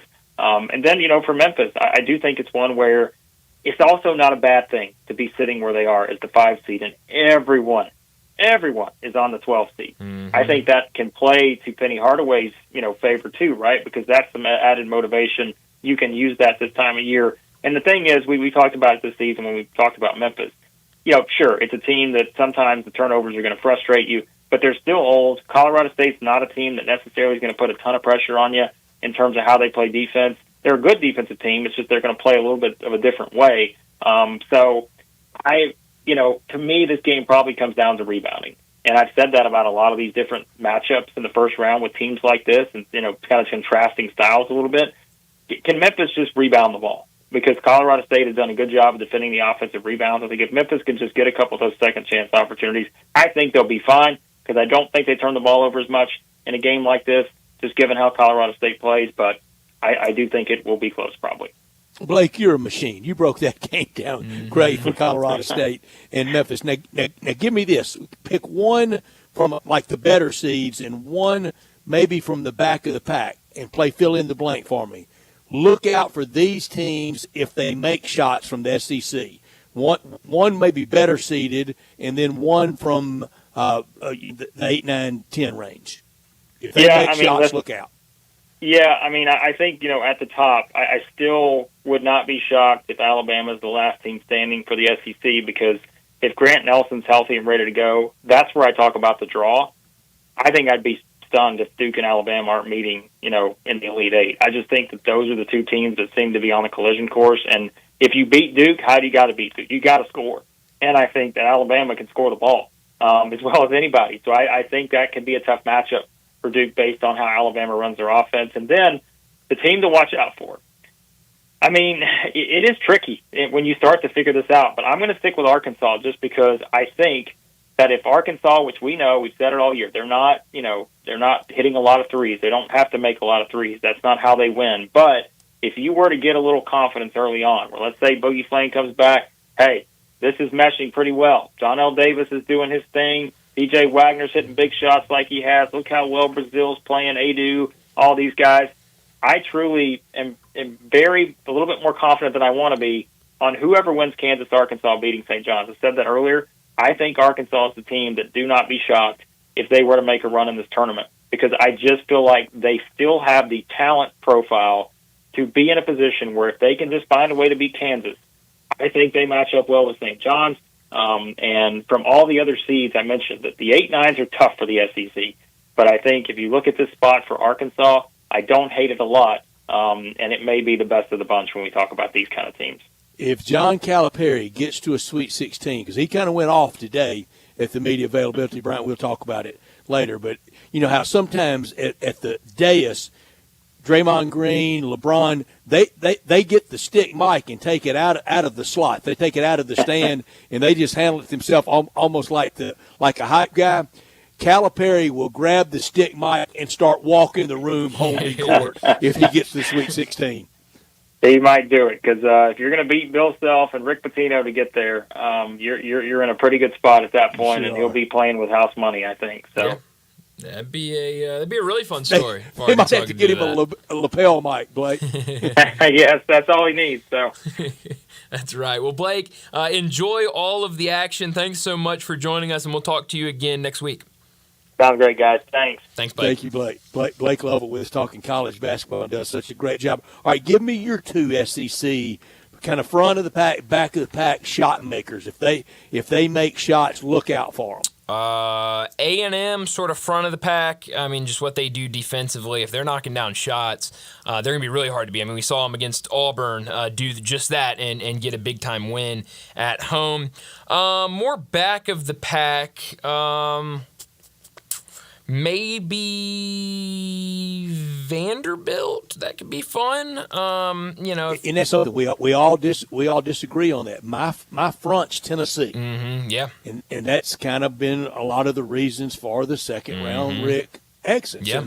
And the deserved, ugly label. Sure. My back of the pack, because they're not going to play any defense, and I can't figure it out, but a little like the Grizzlies. If you're not hadn't played it by now, you're not turning it on at tournament time, but they're going to have to do it against Baylor, and a puncher's chance if they got there making shots for State against Duke. Remember, 2 years ago, Duke couldn't believe how physical Tennessee got with them. State could do the same with them if they made shots. Yeah, no, they definitely could. But you're right. Yeah, it comes down to making shots if they can. Yeah, that's a dangerous team right there. And you can almost feel it. Almost anybody. I mean, you could pick for sure Marquette. Oh yeah. Heck, Maryland. Somebody gets on a torrid shot making tournament. Man. They're going to be in San Antonio. We know that. We know it's also spring fever and tournament time, and we have all that and more at All-Star Chevrolet. If you're looking for something new to drive, get it at All-Star. First exit into Mississippi on Highway 78, take Kraft Goodman Road, and you're there at All-Star Chevrolet in Olive Branch. And they're loaded up for truck month. Every Silverado you can imagine with financing down to 2.9 and up to $3,000 cash back for you. If you want a new 2500 Series HD Silverado, All-Star, they have them with no payment for 90 days, 3 months. Your good credit deserves it, and you get it at All-Star Chevrolet. For your law enforcement, first responder, healthcare worker, recent grad, military educator, instant extra $500 bonus back. Your budget around the 20s or 30s, then they got something for you, a price point for everyone. Affordable at All-Star, the new Blazers, Equinox, new Colorado trucks, every certified Chevy and all the pre-owned you can think of in one place at All-Star Chevrolet with Drew DePriest and his great team. They're going to the Final Four. They're going to the final game. They always do, with all the Toyotas, Hyundais, Nissans, Jeeps, Sierras, Ram trucks, Ford trucks, and tons of Silverados. If you have any vehicle you want to sell, bring it to All-Star, and you'll get the most money back for it, even if you didn't buy it from All-Star. Together, let's drive what we really want to drive during this Madness month, and you can get it at All-Star Chevrolet in Olive Branch. For more information, go to allstarautogroup.com. Well, we need to get to another break. Yesterday, we went through the entire left side of the bracket. Today, we got to get to the right side of the bracket. We'll do that next on Sports Time.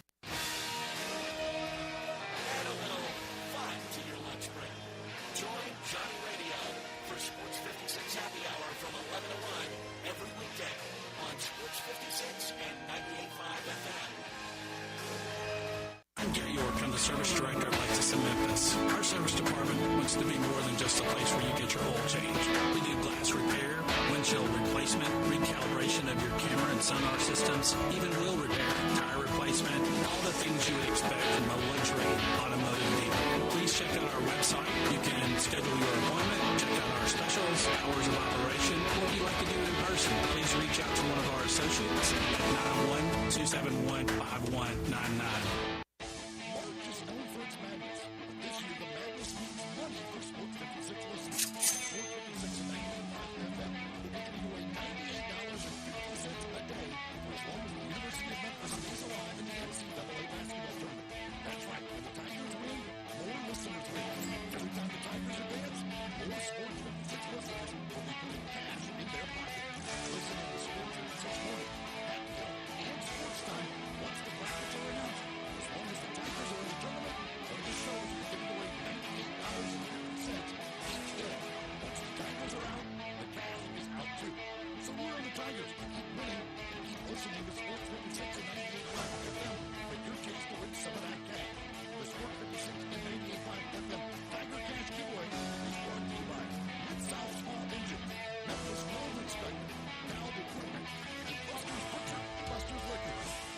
Wally Hatchet serves breakfast all day and Southern comfort food for lunch. Hatchet fans love our huge omelet, breakfast Sammys, scrambles, and chicken and waffles. For lunch, check out the Mississippi pot roast, chicken fried steak, grilled meatloaf are one of our best-selling burgers, lipstick on a cow. Pickup, delivery, and catering are also available. Visit WallyHatchets.com to order online. Wally Hatchets is located at 6439 Summer Avenue and open from 7 a.m. to 2 p.m. Tuesday through Sunday. Wally Hatchets, count your blessings, not your calories. Buses is opening a new location at Poplar and I-240, your one-stop shop for wine and spirits. Family owned and operated for 70 years, Buses offers the best service and wine knowledge in the area. Stop by and check out our selection of wine, spirits, beer, and more.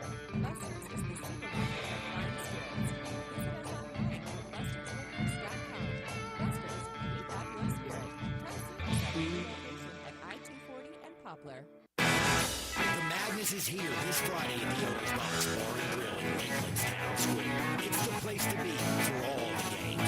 Fun, exciting, friendly, comfortable with wall-to-wall TVs, full bar, all your favorite beers, happy hour 3 to 6 Monday through Friday, an upscale menu. Come see me, Johnny Radio, this Friday 11 to 1. A little warm-up for the Tiger game that starts at 1 p.m. I'll be giving away $50 in gift cards every 30 minutes. The Owners Box Bar and Grill. This traffic brought to you by Brinson Tax Service. They protect you like family. Sports 56 traffic.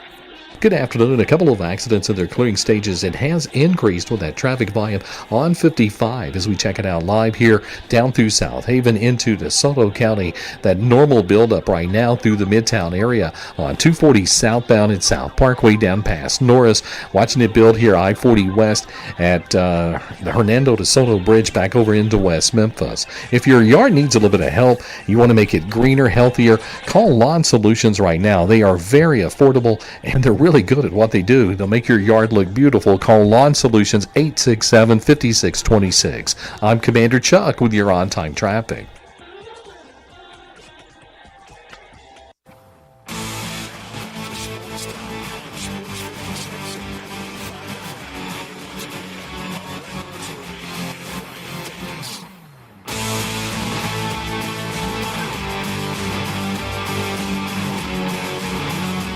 Well, yesterday it was the left side of the bracket. Now we got to get to the right side of the bracket. Usually I ask for volunteers to get us started, but Landon has already volunteered to start us off today for the left side of the bracket. So I guess without further ado, Landon, go ahead and get us started. All right, I'll get us rolling, starting with the Duke game. I think it's an obvious pick there. I feel Duke rolls on against whoever that is. I'm going to say Mount St. Mary. Advances. I love it. Goes and plays Duke and then loses. I'm going to take Baylor over Mississippi State. I'm going to take Oregon over Liberty. I'm going to take Arizona over Akron. I'm taking BYU over VCU. Taking Wisconsin over Montana. St. Mary's over Vanderbilt. And Alabama over Robert Morrison. Going back to the top, I'll take Duke over Baylor. I'm going to go with Oregon over Arizona. I'm going to take BYU over Wisconsin and Alabama over St. Mary's. And then have Duke defeat Oregon. I'm going to pick Bama over BYU with Duke winning that, headed to the Final Four. Incredible. And 3 words, copy and paste. That's exactly right. Wow, really? Everything, all the way across. Holy cow. Wow. All right. Okay, well then I feel a lot better about that. Wow. Going to the bottom half, hopefully I have the same luck here. I don't know if I will yet. Doubt it. But we'll see. I've got Houston taking over SIU. I'm going to go with Gonzaga over Georgia. I'm taking McNeese over Clemson. I'm going to take Purdue over High Point. And I'm going to pick Texas over Illinois. The Horns? Yeah, taking Texas over Illinois to start that off. Kentucky over Troy. I went with UCLA over Utah State and Tennessee over Wofford. Then going back to the top, we're going Houston over Gonzaga, taking Purdue over McNeese. Kentucky defeats Texas, and Tennessee rolls on against UCLA. Houston takes over Purdue. Kentucky losing to Tennessee, with Tennessee rolling on against Houston to make it into the Final Four. All right. Not copy and paste, but not that different. Very light editing. I'm with you on Houston. No need for me to go over the top. It's the same as Landon. Yeah, Wouldn't y'all agree? Absolutely. So Duke over Bama in the Elite Eight. Duke going. I got Duke winning it all. Okay. And we'll get to our championship picks. So I have Houston like Landon in. I have Gonzaga like Landon in. I have Clemson over McNeese, especially with this news that's breaking. Purdue over High Point. I have Illinois over Texas, or if it's Xavier, I have Illinois advancing. I have Kentucky over Troy, UCLA over Utah State, and the Vols over the Terriers. Then Tennessee against UCLA. I have the Vols winning, Kentucky advancing over Illinois, Clemson over Purdue, Kelvin Sampson and the Cougars defeating Gonzaga. Houston over Tennessee in the Elite Eight. So Tennessee over Kentucky, Houston over Clemson. Houston going to the Final Four, defeating Tennessee not far from San Antonio, and facing off against Duke in the national semifinals, with Duke winning that game. So I'm all the way to the middle, and I have Duke defeating Florida 78-77 for the national title. Wow. All right. I guess I'll start at the top because mine is not the same as either of y'all's at the top. So I have Duke beating whoever wins tonight. I have Baylor beating Mississippi State, Liberty beating Oregon, Arizona beating Akron, BYU over VCU, Wisconsin over Montana, Vanderbilt over St. Mary's, and Alabama over Robert Morris. This is where you win against us in the our three bracket contest. It certainly could be. You make a lot of hay. That's right. With Liberty and Baylor. That's right. So fingers crossed that works out. I have Duke beating Baylor in the round of 32. I have Arizona beating Liberty. I have BYU beating Wisconsin, and I have Alabama beating Vanderbilt. In the Sweet 16, I have Duke defeating Arizona, and I have BYU beating Alabama to set up an Elite Eight matchup between Duke and BYU. I have Duke winning that and punching their ticket to the Final Four. Down to the bottom, I have Houston defeating SIUE. I have Gonzaga beating Georgia. I have McNeese pulling the upset over Clemson. I have Purdue beating High Point. Illinois over what I presume to be Texas. Kentucky over Troy. Utah State over UCLA. And Tennessee over Wofford. In the round of 32, Houston beating Gonzaga, McNeese making it to the Sweet 16 over Purdue, Kentucky beating Illinois, and then Tennessee beating Utah State. In the Sweet 16, I have Houston beating McNeese, I have Tennessee beating Kentucky, and then in the Elite Eight, I have Houston beating Tennessee to set up a Final Four matchup between Duke and Houston. And I have Houston making it to the national championship where they will meet up against Florida. And I have Houston winning the national championship with a final score of 70-65. And Landon, your national champion, what was your Final Four again? My Final Four, I have Auburn beating Florida, Duke beating Tennessee, with Auburn eventually winning it all with the score of 75-73. I hope y'all are right and I'm wrong on Duke winning it all. I hope you're right. You know, Big Dookie. You got mad at me, now you're admitting it. Well, I wouldn't say I'm a Dookie, but I don't mind Duke. I wouldn't mind seeing him win a national championship. I want Houston to win. I want Kelvin Sampson to win a national championship. But Bryant, that top right, that's where you separate and dust us if you're right or bury yourself. Yeah, I certainly hope it is the right part because you're right. That could that would do it for me. I've got State over Baylor, and again, like I said, we'll play. I said somewhere today with Tyra Blake. I said 8-6 for the SEC. And that's with State that's with State and Ole Miss winning. Yeah. So I mean, I think Blake talked about it. A lot of these first round matchups involving SEC teams are going to be tricky. I'm not going to go through it all again because he laid it out very well. But a lot of these 8-9 games, 7-10 matchups, even 6-11 matchups, they're not going to be easy for the SEC. All right. We've had left side, right side bracket talk. You hear it nationally, top left, bottom left. Oh, yeah. Bottom right, top right, left side, right side.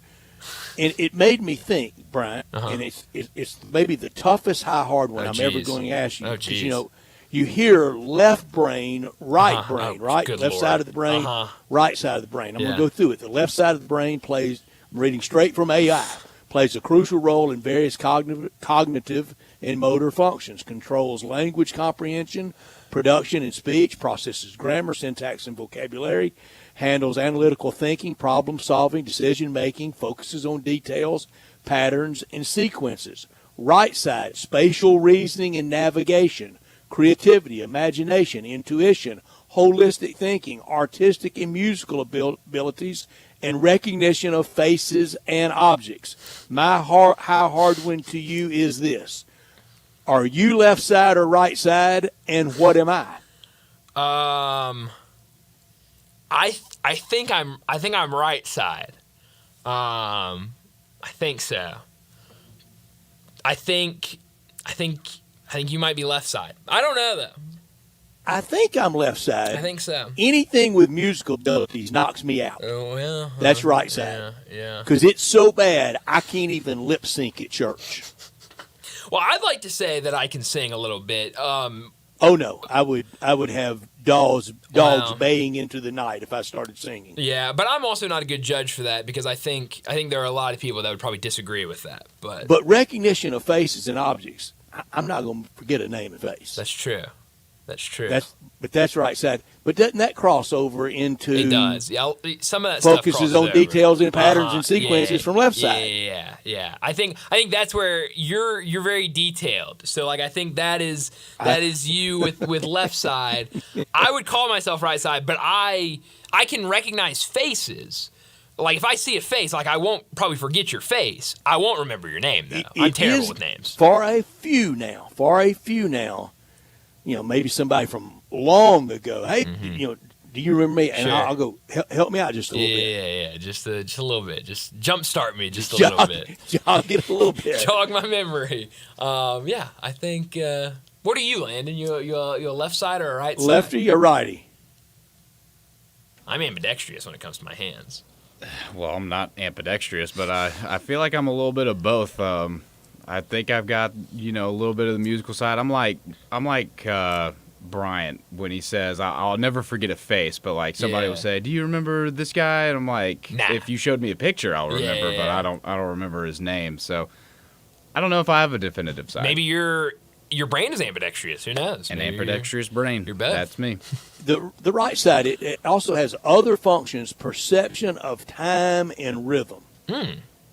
And anybody in this, we have time down. Oh yeah. I mean, for sure. I mean, you can feel 45 seconds in your head. That's right. Yeah. So I don't know. I mean, I think like we said, I think some of them are certainly crossover ones. But the question was just one. What if you were just one side? I would have to say you're left I think side. I'm left. I think you're left side, Brett. I think you're left side. I'm pretty positive I'm right side. Brian, you really are a great mix of both sides. Thank you. If indeed you have musical abilities. Maybe. Again. There's a lot riding on that music. Oh, here. You ask Melinda. Break into she'll God say, Bless the USA. I will not be doing that. I will not be doing that. You ask Lee Melinda, Greenwood or you, huh? and she would tell you I'm a terrible singer. You ask me, and I'll tell you I'm a great singer. So I don't know. I'm not the good judge.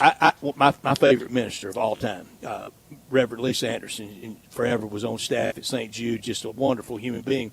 One time, and I sat very close to the front, so not a lot of people, most of the people behind me, very few could really see. And she said, Brett, you don't even move your lips to the best song in the hymn book. I said, I can't do others around me like that, Lisa. Well, hey, I mean, look at you, Brett. You're just thinking of everybody around you. Thinking of others, not yourself. It would be the most hideous noise ever. Well, at least the thought's there. You're thinking of other people. It's the thought that counts, I guess. But that was a good question. I did not see that coming. You didn't see that? I prepped for a lot of things today, Brett. I did not prep for left brain, right brain. With the changeover, we're getting ready to kind of be through with our regular college basketball guests, and we'll get into more spring and summer stuff. We're going to have a lively round of high hard ones coming up here in a couple of Fridays. Landon, he'll enjoy that. Yeah, no, it is getting very close to high hard one season, so that is always something to look forward to. But let's go ahead and get to another break, and when we return, it'll be time for Big Number of the Day. Join the voice of the Tigers, Dave Woloshin, for Wolo and Friends. Weekday mornings from 10 to 11, here on Sports 56 and 98.5 FM.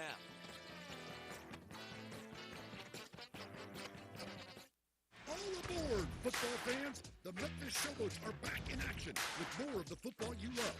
Join the Showboats at Simmons Bank Liberty Stadium March 30th for the opening weekend of the 2025 UFL season as the Boats take on the Michigan Panthers. Kickoff is 11 a.m. Head to UFLShowboats.com now to get your tickets and get more of the touchdown celebrating, high-fiving, bell-ringing action you love. That's UFLShowboats.com. Go Boats! Hi, this is Troy Five Ash, owner of Five Ash Roofing. Did you know there are so many roofing companies in Memphis that I don't even know them all? So that begs the question, which one should you choose? So I thought I'd give you a little background about me. My grandfather was a World War II Marine. My father worked for the University of Memphis for nearly 30 years. My mother, a pianist at Raleigh Baptist Church. Seems like forever. I went to Brownsville Road, Craigmont, and Bartlett High School, class of 81. We support the local school systems, youth athletics, and believe in what St. Jude and Le Bonheur stand for. I'm a Tiger and Grizz fan. The point? Memphis is my home. 5 Roofing will be around if you ever have a problem with the service we provide. 5 Roofing, fair, honest, and ethical, with deep local ties in our community. 367-0050 or memphisroofer.com. 5 Roofing is what we do. We're here for you. Rain or shine, whatever the weather, tread confidently with new tires from Tire Rack. Whether you're looking for expert recommendations or know exactly what you want, Tire Rack makes it easy. Fast, free shipping, free road hazard protection, convenient installation options, and the best selection of Yokohama tires. Go to TireRack.com/Colin to see their Yokohama test results, tire ratings, and reviews. And be sure to check out their special offers. They always have them. TireRack.com. It's the way tire buying should be. We are ready to meet anyone on your new Hyundai from Gossett Hyundai on the Pike during the Hyundai Getaway Sales Event. Plus, you get America's best 10-year, 100,000-mile powertrain limited warranty. Listen to this, Mid-South 2024 Hyundai Venue Limited. We Gossett 22,317. How about 2024 Hyundai Elantra Limited? We Gossett 24,997. 2025 Hyundai Elantra SEL Convenience 25,260. And 2024 Hyundai Sonata SEL Standard 26,353. This is what deals are made of at Gossett Hyundai 1870 Covington Pike. Online, HyundaiGossett.com. If you want it, we Gossett and Gossett Motor Cars. 341,155, MSRP 25,160. Elantra RU 821,411, MSRP 28,780. Convenience SU 856,185, MSRP 27,020. Sonata RA 415,696, MSRP 29,110. Includes all rebates and incentives. PF 895 excludes tax, title, and license. See dealer for complete details. Offer valid through end of the month with approved credit. Dealer stock only. There's an institution in East Memphis that I love talking about. It's the Spirit Shop at 4848 Poplar Avenue, right down the street from Clark Tower, and it looks like a log cabin. It's been around Memphis since 1969 with a family-owned, friendly, knowledgeable sales staff that is just a wonderful place to go. I love going in and talking wine or bourbons, and they've got such great selection. So if you've not visited the Spirit Shop in a while, it's been remodeled. You'll love what you see when you need spirits. Tell Eddie Wollo said hello.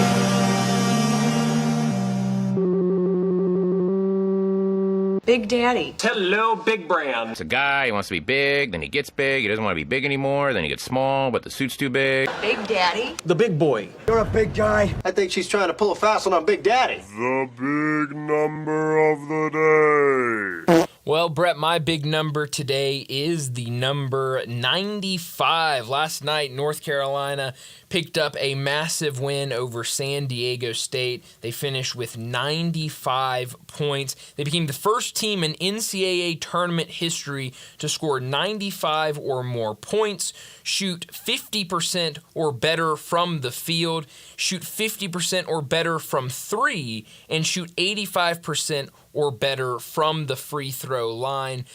Just unbelievable the way they played offensively, knocking down shots, doing a little bit of everything, and a lot of it had to do with the performance from R.J. Davis. He led the team with 26 points, knocked down 6 3-pointers. He was 6 for 6 from deep, but it really was everyone buying into their role. Elliot Cadeau, who's not a great shooter, but a really good kind of true pass-first point guard. He finished with 9 points, 12 assists. Jalen Withers, the player that had the lane violation against Duke that led to that loss, he finished with 10 points. It looks like they took a rebound away from him earlier this morning when I was looking at this. He had a double-double with 10 points and 10 rebounds, but 10 points, 9 rebounds, that's really what they need him to do. So it was a lot of guys buying into their role, not trying to do too much, just letting the game play out. And when you have R.J. Davis looking like vintage R.J. Davis with 26 points, knocking down every three-pointer he throws up there, that's a recipe for success for UNC.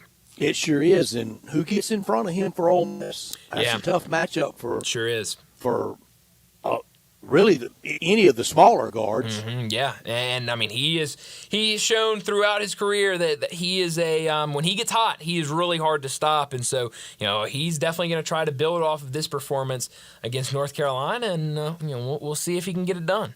Friday the 3rd matchup all time between North Carolina and Ole Miss. I'm reading this from the game notes. I did not know this. Don't want to pretend that I did.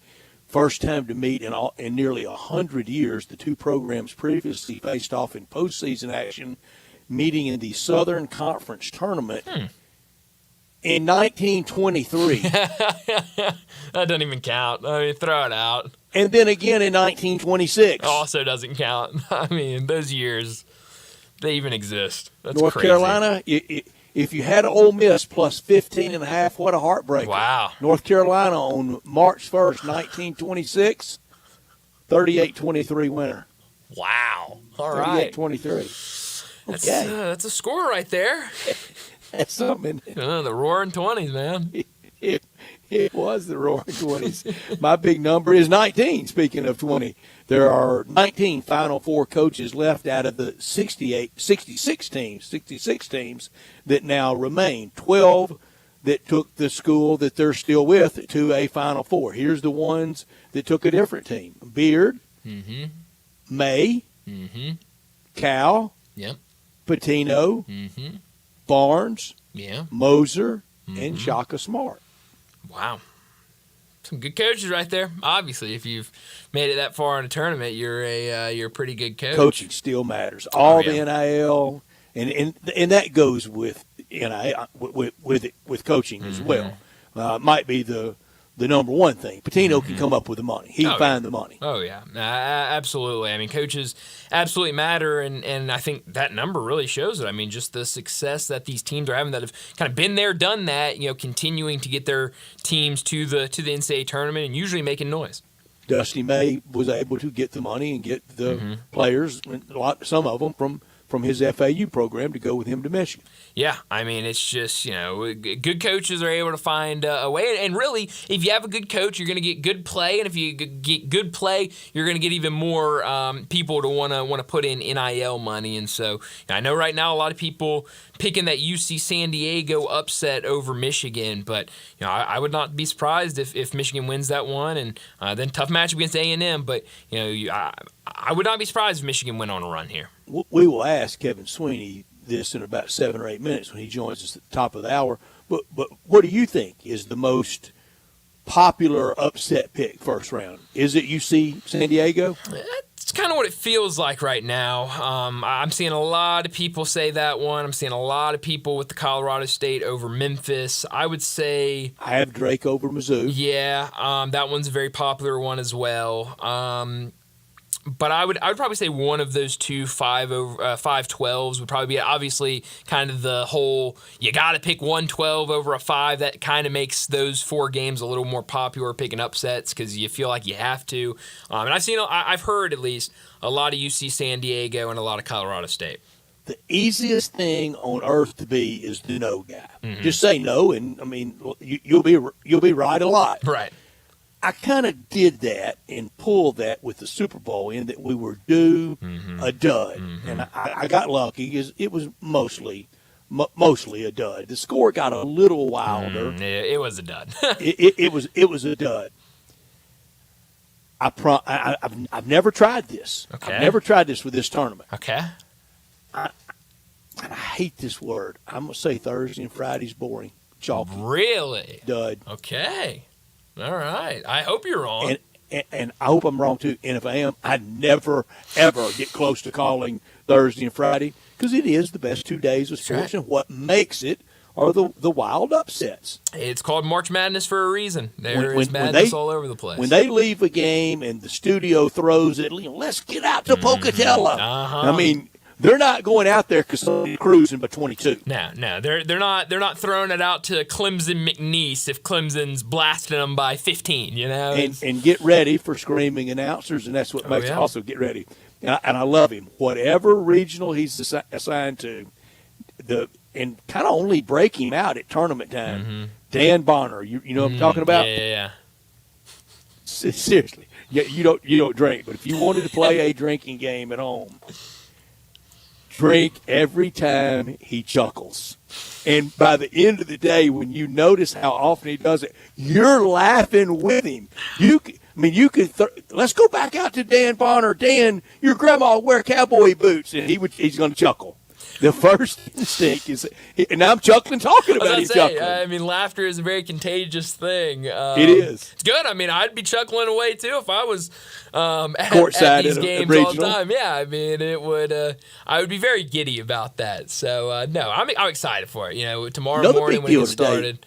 Brad Brownell got a big deal. You know, last year out of Memphis to the Elite Eight. Yeah. I mean, deserving of it. I don't like Clemson. I just not a fan of them at all. But got them in the 16. Very got them upsetting Purdue. Well, I just mean as a program. I don't even mean about right now. I'm not a fan of Clemson in really any sense when it comes to basketball. Quick, how hard one? Okay, Quick, you ready? Yeah. Better the two coaches. I know different sports. Sometimes hard to completely compare.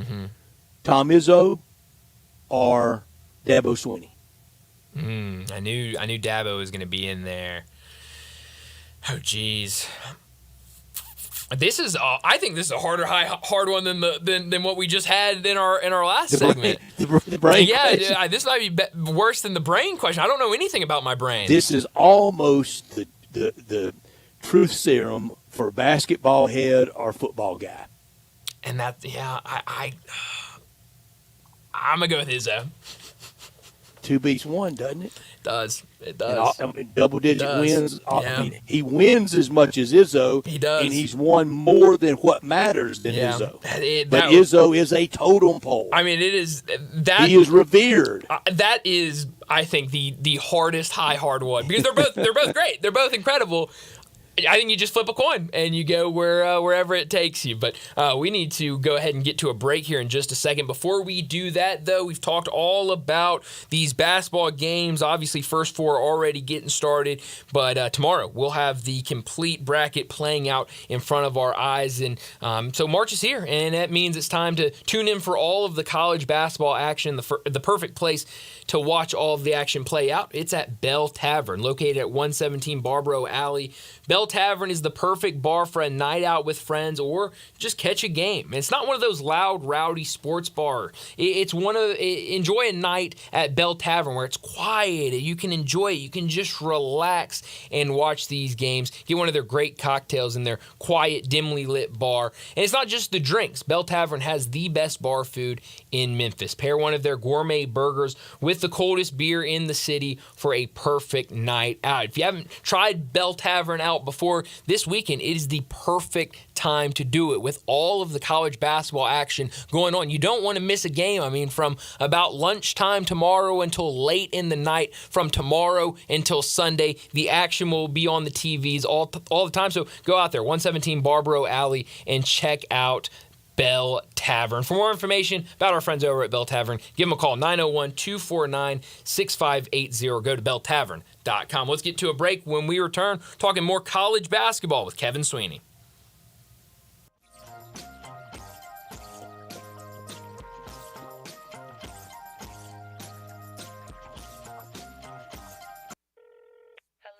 Hey, little sis. Did you get your W-2 yet? Yes, I did. Well, you know last year when I told you to file early to get your refund quick? Yes, I remember. Well, go ahead and call now and you can get your refund fast. Thanks. That's why I love you. Always looking out for your little sis. To get your taxes filed quick and get your refund fast, go to Brenton Tax Service, located in Midtown Memphis on Madison Avenue. We may not be related to you, but at Brenton Tax Service, we protect you like family. You know, if I had a nickel for every time somebody has recognized me as the spokesperson for Central Barbecue. One of the spokespersons. One of the spokespeople. I wouldn't have a nickel because we do these for the radio. But I'm proud to be the spokesperson for Central Barbecue. One of the... You know what I mean? I'm proud because all of us who do this have had to do ads for things we didn't necessarily believe in. Yeah, I know I have. I know you have too. Hey. But we get to tell everyone about Central Barbecue, the best barbecue in Memphis. In the world. It's time for the Ram Truck Month and Jeep celebration to get on down. Gossip, Chrysler, Dodge, Jeep, Ram, Fiat, all the pipe. 2025 Ram 1500 tradesman crew cab, all I do. We got it going on at $13,335 off MSRP. Plus 2024 Jeep Grand Cherokee 4x4 4-wheel drive. Now $13,119 off MSRP. 2024 Dodge Vernon GT all-wheel drive. Most powerful gasoline-powered SUV in its class. $12,637 off. And 2025 Jeep Compass Latitude now just $24,796. Plus 0% for 72 months is available. So try past the rest and come to the best Gossett Class for Jeep Dodge Ram Fiat on the bike. Online GossettMotorCars.net. If you want it, we got it at Gossett Motorcars. 74023, MSRP 51650, Cherokee RC 106867, MSRP 65210, Hornet R3 A08452, MSRP 44620, Compass SG5 67774, MSRP 29765, includes all rebates and incentives, PF 895, excludes tax credit license, CD for complete details, offer valid to end of the month with group credit, dealer stock only.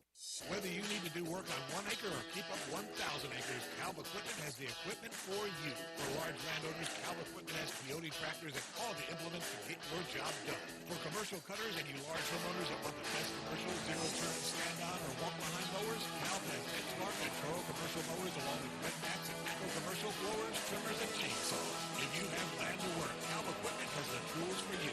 Visit Calv Equipment, 4900 Old Summer Road, 1 block north of Summer and Mendenhall.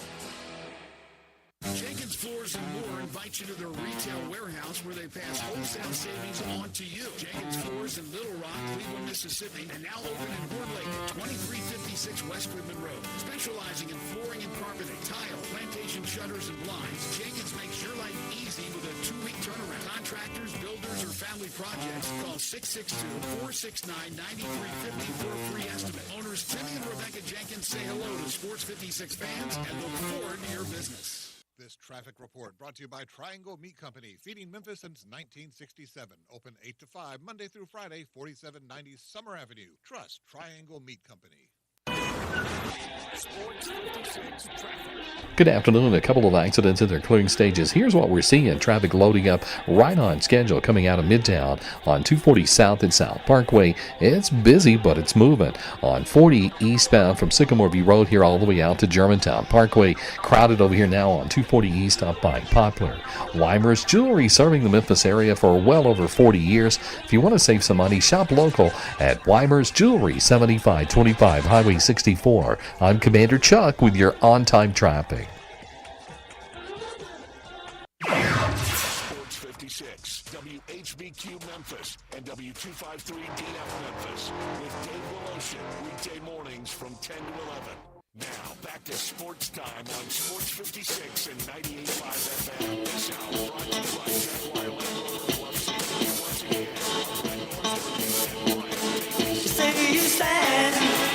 Going back into Sports Time, Bryant and Brett with you in our Family Leisure Studios, and joining us now to talk some college basketball, Kevin Sweeney from Sports Illustrated. Go give him a follow on Twitter at CBB_Central. Kevin, thanks so much for joining us. A lot to get to today with the bracket, with these games that will get started tomorrow, even the first 4 that happened last night and going to continue tonight. But let's start with the Memphis Tigers. They go out there before Selection Sunday, bracketologists all over the place, anywhere between 6 and 8. It felt like was kind of the range that it felt like Memphis was going to get, and the committee gives them a 5 seed. What did you make of Memphis getting a higher seed than what a lot of people predicted? Yeah, look, I think you guys and I have talked about the fact that their resume was so unique, and there was certainly a range of outcomes that could come, and the committee could view them in a different way. And the committee, obviously loved what they did in the non-conference and didn't take so much stock in the, predictive metrics. Now, I think maybe that's inconsistent because, other teams, it seemed like they really valued their predictive metrics quite a bit. But in the end, I think a win in a way for Memphis, but also, the result is you play a red-hot Colorado State team, they'll be favored in Vegas. As it played out in American Athletic Conference play, a win really was a win for Memphis, right? Just win. Yeah, look, I think they weren't punished for playing with their food. I think probably the best way of putting it, right? And I think a lot of people thought they would. I think the metrics certainly did. But, I think I give the committee credit for maybe seeing beyond that. Again, I wish it was maybe more consistently applied throughout, but Memphis's resume really was one of one. You just don't see a gap that wide between predictive and resume metrics as you saw with Memphis this year. Mm-hmm. You mentioned Colorado State, a red-hot team, 10 games in a row. They've been winners, won the Mountain West over the weekend. Break down this matchup for us a little bit. How do you see it going? You mentioned Colorado State right now favored over the Tigers out in Vegas. How do you see this game playing out Friday? Yeah, I mean, it's a fascinating matchup. They're playing really, really well right now. Nick Clifford, who is their star wing, is playing All-American level basketball, playing first-round pick level basketball over the last month or two, and the guys around them have really stepped up. This is a younger team that took a while to mesh, had some earlier struggles, but has really, really settled in with 3 sophomores, and Jalen Crocker-Johnson, Sean Bemba, and then Kyan Evans, who've really emerged. So they're a really good group. Nico Medved's a phenomenal coach. I think the concern, if you were Colorado State, would be Memphis' athleticism. Colorado State generally has struggled with teams that have kind of overwhelming speed and size and athleticism, and Memphis can try to lean on that a little bit, especially with Haggerty and Danger, but likely not having Tyrese Hunter does complicate things a good bit for the Tigers. Kevin, I recognize this is extreme hypothetical, but if Colorado State were in the AAC, would they have challenged Memphis to win it, or would they have been clearly second? I think they would have challenged them. Like what they accomplished in the Mountain West over the course of 2 or 3 months was really impressive. In that, coming out of non-conference, they had really hit some bumps in the road, and they go 16-4 in that league. You're playing top 50 games, top 75 games, the games that Memphis wish they had in January and February. So, I think they would have been right in that conversation at the top. I think their consistency was really impressive, and then obviously surged down the stretch. But they've been really, really good.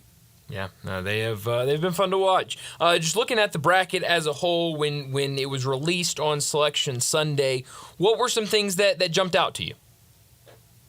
Yeah, I mean, obviously the North Carolina thing was the biggest discourse, but I thought the West Virginia snub was probably a bigger deal than North Carolina getting in. I think that it sends a really interesting message going forward about injuries and things like that. And again, the hope would be it's sort of consistently applied year to year, but I think it's a pretty slippery slope that the committee has now put themselves on of like, we think this team is not as good without this player, even if the numbers maybe don't back that up, and docked them the way that they did, which was, it was wild, and obviously insult to injury for the Mountaineers with Darren DeVries off to Indiana. So, I think that was the biggest story. We got a lot of fun matchups. I would say, in general, a lot of these huge stylistic clashes and 6-11, 5-12, 4-13 games should be a lot of fun.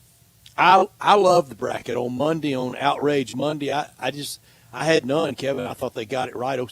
Okay, so the debate about West Virginia, North Carolina, Texas in or out, I think the Tigers were hard to place. I think it all fell out pretty good, and I'm ready for 11:20 tomorrow morning.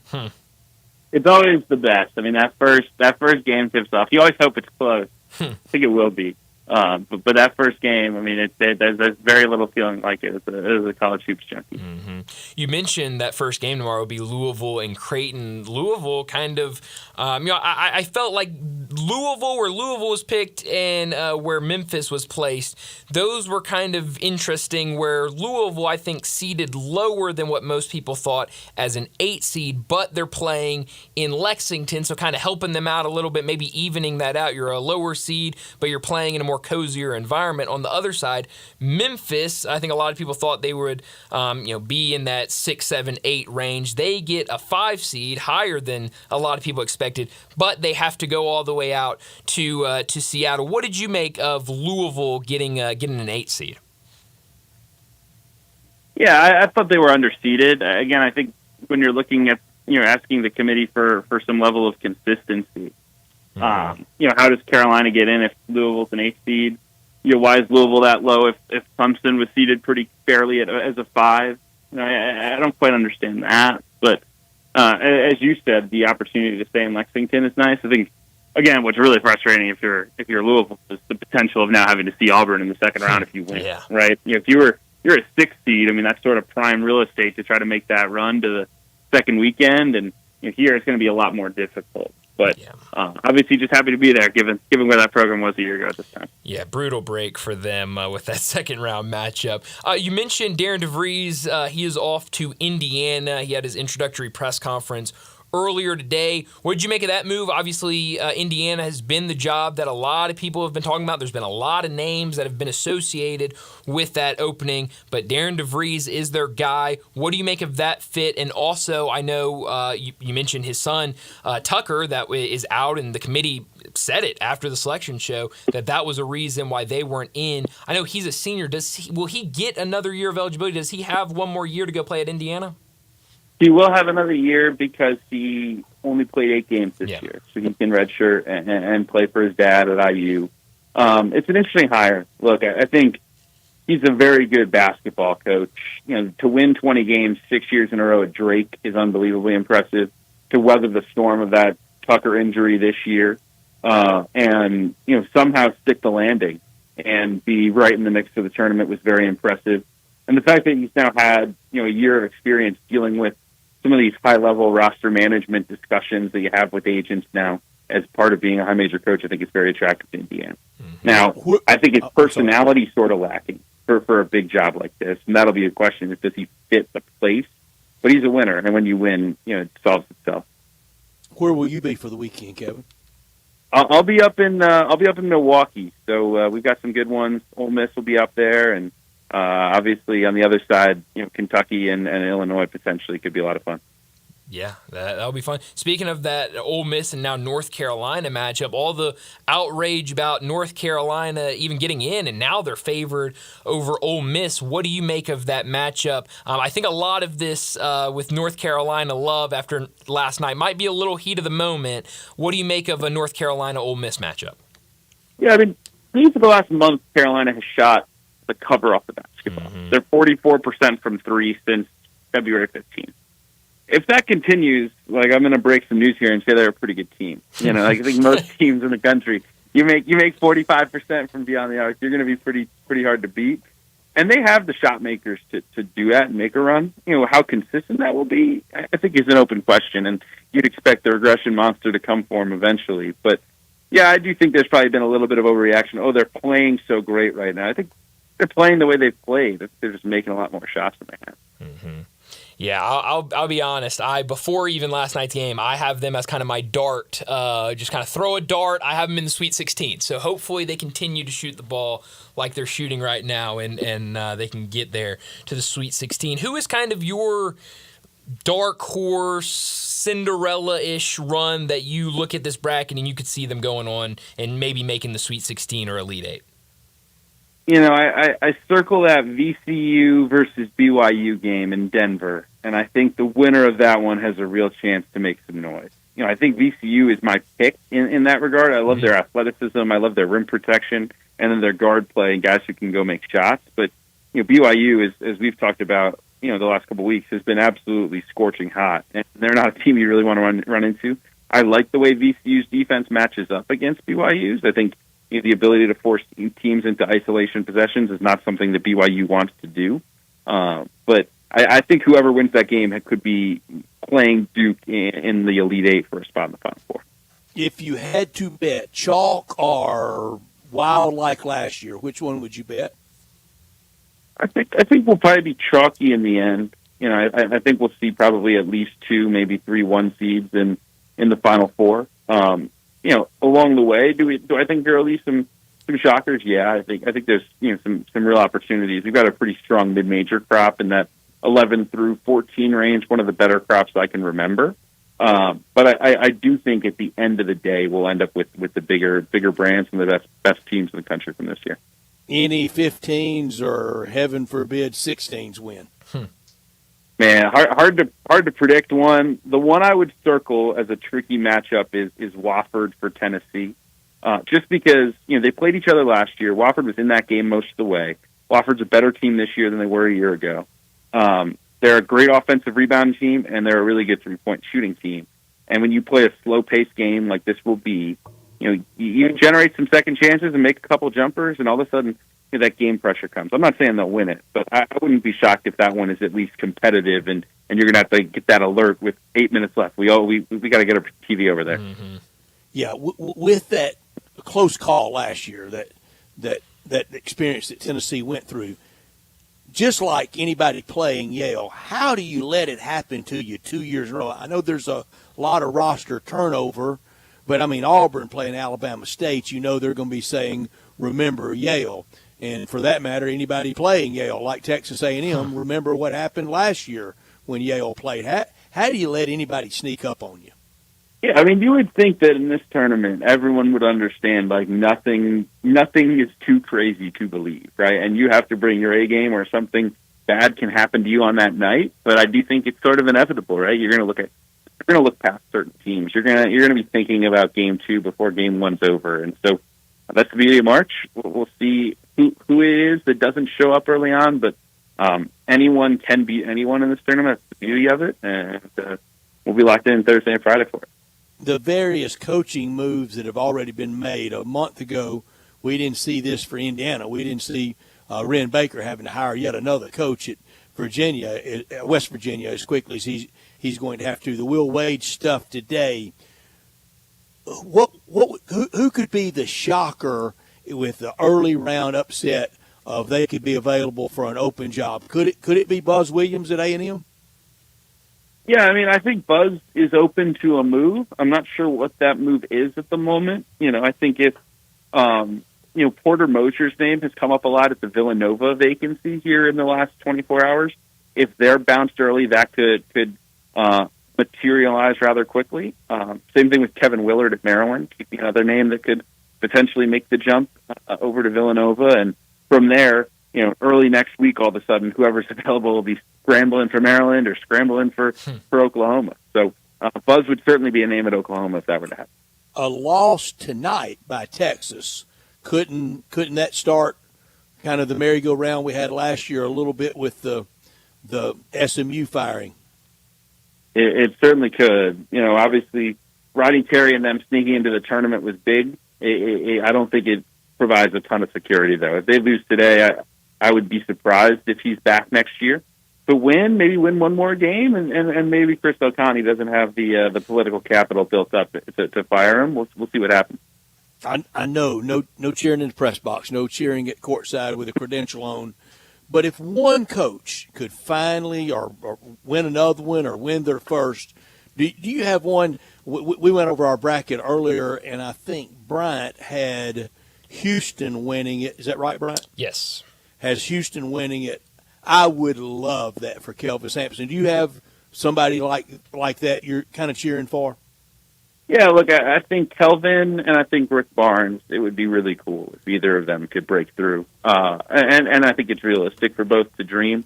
I think it'd be really cool if Gonzaga, if of all years, the year that they're sweating the bubble and everyone's like, I don't know if this team has it. Like if they were to somehow break through and win it all, I'm not sure they will, but they're still a top 10 team in the metrics for a reason. They're really good. So yeah, I think some of these older guys that have done it for a long time, done it with class, and have an opportunity to maybe set sail and finish their career on a high.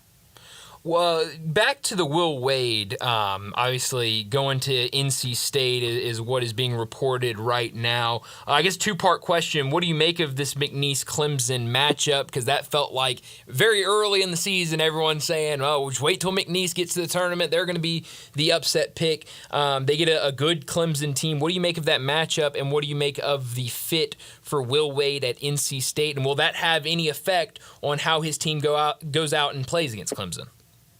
I don't think it'll have an effect because I think everyone knew there was the rumor mill. Mm-hmm. I think if anything, some clarity helps and some transparency helps instead of looking over our shoulder. Oh, is this it? Like everybody knows, like, all right, last dance. Let's go do this thing all together as brothers one last time and see if we can make a run in this tournament. I think it's a great fit for NC State just because you need someone with a level of kind of brashness and energy like we're not little brother. We're not backing down from anyone in that job. And Will Wade is that, right, to a T. Now, will he win at the level of a Duke or a Carolina? I don't think so. But there's wins to be had in that ACC pretty quickly. And I wouldn't be shocked if if they're doing a similar thing to what Pat Kelsey did at Louisville in year one, where you flip that roster quick and get it rolling, and all of a sudden you're in that top 2 or 3 of the league.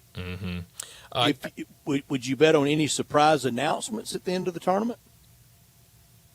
I don't know that we'll go to right at the end of the tournament. I do think we're going to see this trend you saw with Tony Bennett and some of the other guys of walking away really late and trying to force the hand of the administration to give their guy one shot. That could be Rick Barnes. That could be Tom Izzo if they were to somehow go out on a high and win the title. A few others could be in that mix, but I think that'll be the new wave, is guys wanting to make sure that their top assistant gets at least 1 year with the gig. Mm-hmm. Last thing for you, Kevin, who is your Final Four and who's your national championship? So I've got Michigan State in the South, Duke in the East, Tennessee in the Midwest, and Florida in the West. Duke and Florida facing off in the title game, and I like Duke to cut down the net.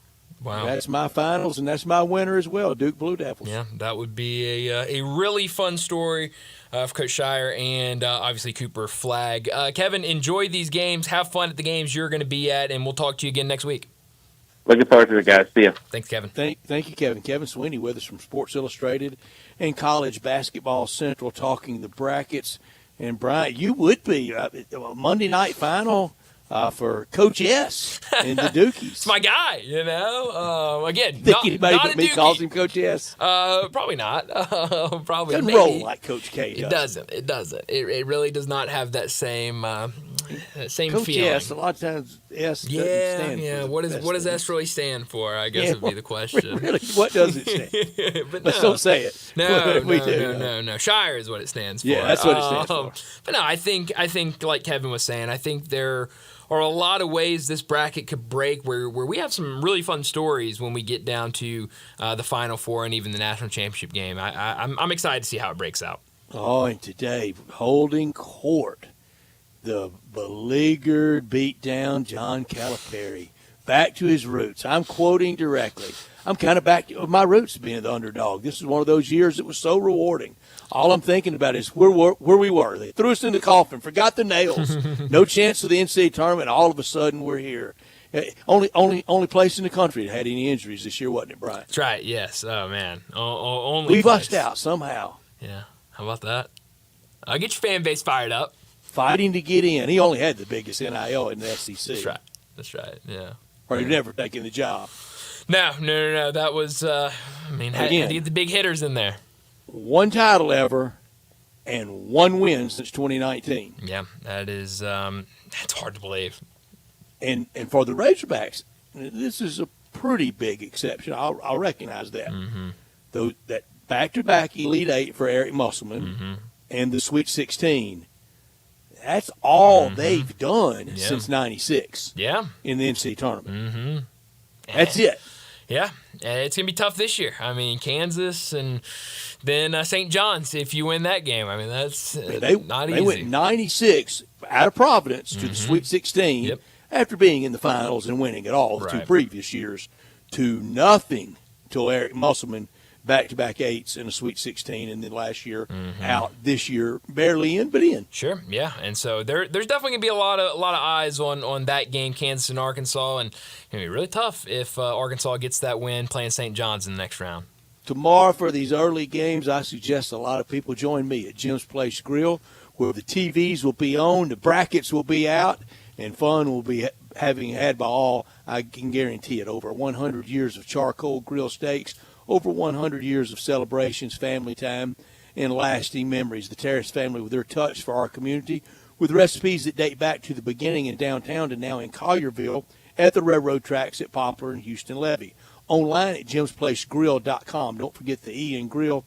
And every steak, grill perfectly over an open flame. Come to Jim's and taste and see and feel the difference. Lunch hours, Monday through Friday, 11 a.m. to 2 p.m. Dinner hours, Monday through Saturday, 5 p.m. to 9:30 p.m.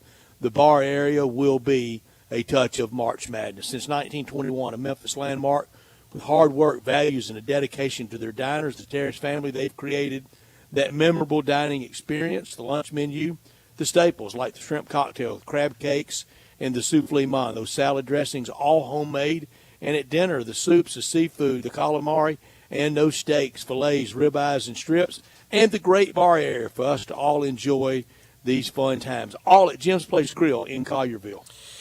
Hey, it's almost that time, Brett. The first four, night 2 of the first 4 getting ready to start here in less than 20 minutes. So we'll have our eyes on American and Mount St. Mary's. Obviously, Texas Xavier in that last game tonight.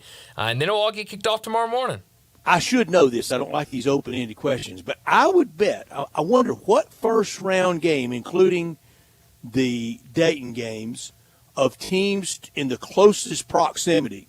Mount St. Mary's and American are really close to each other. That definitely could be. That certainly could be the answer right there. That's not bad because they are both I'll investigate in the that same more, neighborhood. right. Yes, we will have to look into that. But the madness is going to be really, really fun to watch. And the Tigers, we know they'll get kicked. Auburn and Alabama State. That's true. That is true. Yeah. I didn't see that on my. I didn't see that on my bracket because I wasn't counting since Alabama State went up to Dayton and right. played last night against St. Francis. That's right. But that would definitely be your answer for the first round game. But Memphis, they won't get started until Friday when they face Colorado State. And we're doing right here on Sports 56 the Tiger Cash giveaway. As long as Tigers are alive in the NCAA tournament, we'll be giving away $98.50 each day on either Sports 56 Mornings, Happy Hour, or Sports Time. So make sure you're tuned in right here all day long the next couple of days so you can have that opportunity to win that $98.50 and be rooting on the Tigers because if they continue to win, that money will still be there and will continue every day giving out that $98.50. Again, a big shout out and thank you to the sponsors, Mid-South Small Engines, Memphis Mold Inspector, the only licensed mold inspector in the Mid-South, Calb Equipment, Buster's Butcher, and Buster's Liquors. Well, let's get to another break, and when we return, we'll talk about what's trending. Broadcasting from the Family Leisure Studio, we are Sports 56 and 98.5 FM. New showroom, less wait for service, and the greatest deals during the Hyundai Getaway Sales Event at Gossett Hyundai South Mount Moriah. 2024 Hyundai Venue Limited, we Gossett 22,317. How about 2024 Hyundai Elantra Limited, we Gossett 24,997. 2025 Hyundai Elantra SEL Convenience 25,260. And 2024 Hyundai Sonata SEL Standard 26,353. Plus you get America's best 10-year 100,000-mile powertrain limited warranty. So don't miss the Hyundai Getaway Sales Event at Gossett Hyundai South 2660 Mount Moriah. Online anytime, HyundaiMountMoriah.com. If you want it, we got it at Gossett Motor Cars. 341,155, MSRP 25,160. Elantra RU 821,411, MSRP 28,780. Convenience SU 856,185, MSRP 27,020. Sonata RU 415,696, MSRP 29,110. Includes all rebates and incentives. PF 895. Excludes tax title and license. See dealer for complete details. Offer valid through end of the month with approved credit. Dealer stock only. The first ever preseason pool spa and patio event is going on now at Family Leisure for the first time ever. Unbelievable savings. You want a pool? They're starting at just $19.99. How about a spa? They're starting at just $29.99. Patio furniture sets are starting at $7.99. Cold plunges and swim spas are just, well, I can't even say those prices. But I will say they're priced to move. There are so many deals going on right now during the first ever preseason pool spa and patio event. You've got to come in and see the savings for yourself. But wait, there's more. You can register to win either a free pool, a spa, or a patio set. Yes, a free pool, spa, or patio set. Just stop by Family Leisure to sign up. This is a first time ever preseason pool, spa, patio event. It's going on right now at Family Leisure. Family Leisure, Whitney Road at I-40. Family and fun come together. Looking for sports in all the wrong places? Try the Amazon Sports.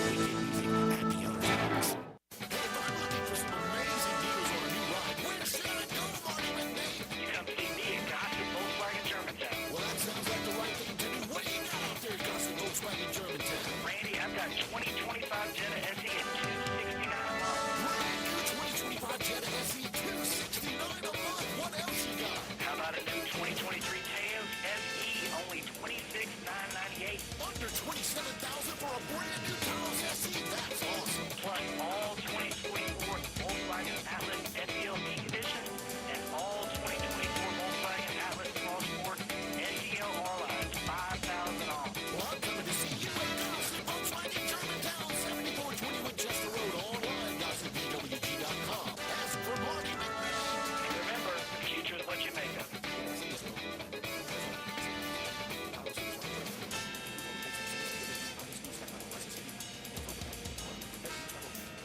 This traffic brought to you by Brinson Tax Service. They protect you like family. Sports 56 traffic. Good afternoon. Heavy traffic over here now on 40 East from Sycamore View Road all the way out past Germantown Parkway. Just that time of day for it to build out into Fayette County, and it is pretty good. Still some traffic trying to get out of Midtown on 240 South and South Parkway. It's busy but moving. I-40 here at Danny Thomas as that traffic volume picks up on the I-40 bridge going westbound back over into West Memphis. Weimer's Jewelry, located 7525 Highway 64, is your full-service, family-owned jewelry store right here in Memphis. I'm Commander Chuck with your on-time traffic.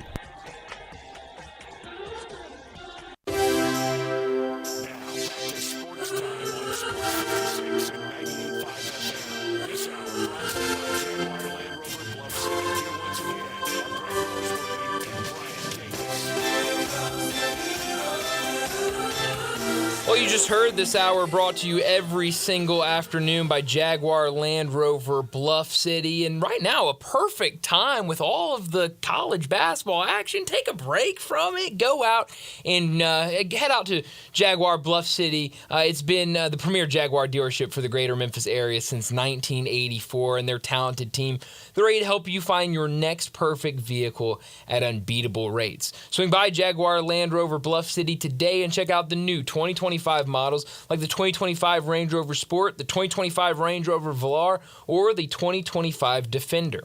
Test drive the Range Rover Sport, where luxury meets performance. It's a perfect mix of style, performance, and versatility, with options ranging from 360 horsepower up to 635. It's also available as a plug-in hybrid electric vehicle with $7,500 federal tax credit when leased with approved credit. Take a look at the Range Rover Velar, powered by mild hybrid technology and enhanced with the latest well-being features and fully connected entertainment system. The Range Rover Velar is the ultimate luxury compact crossover. Purchase yours today and get special 4.4% for 72 months financing available with approved credit.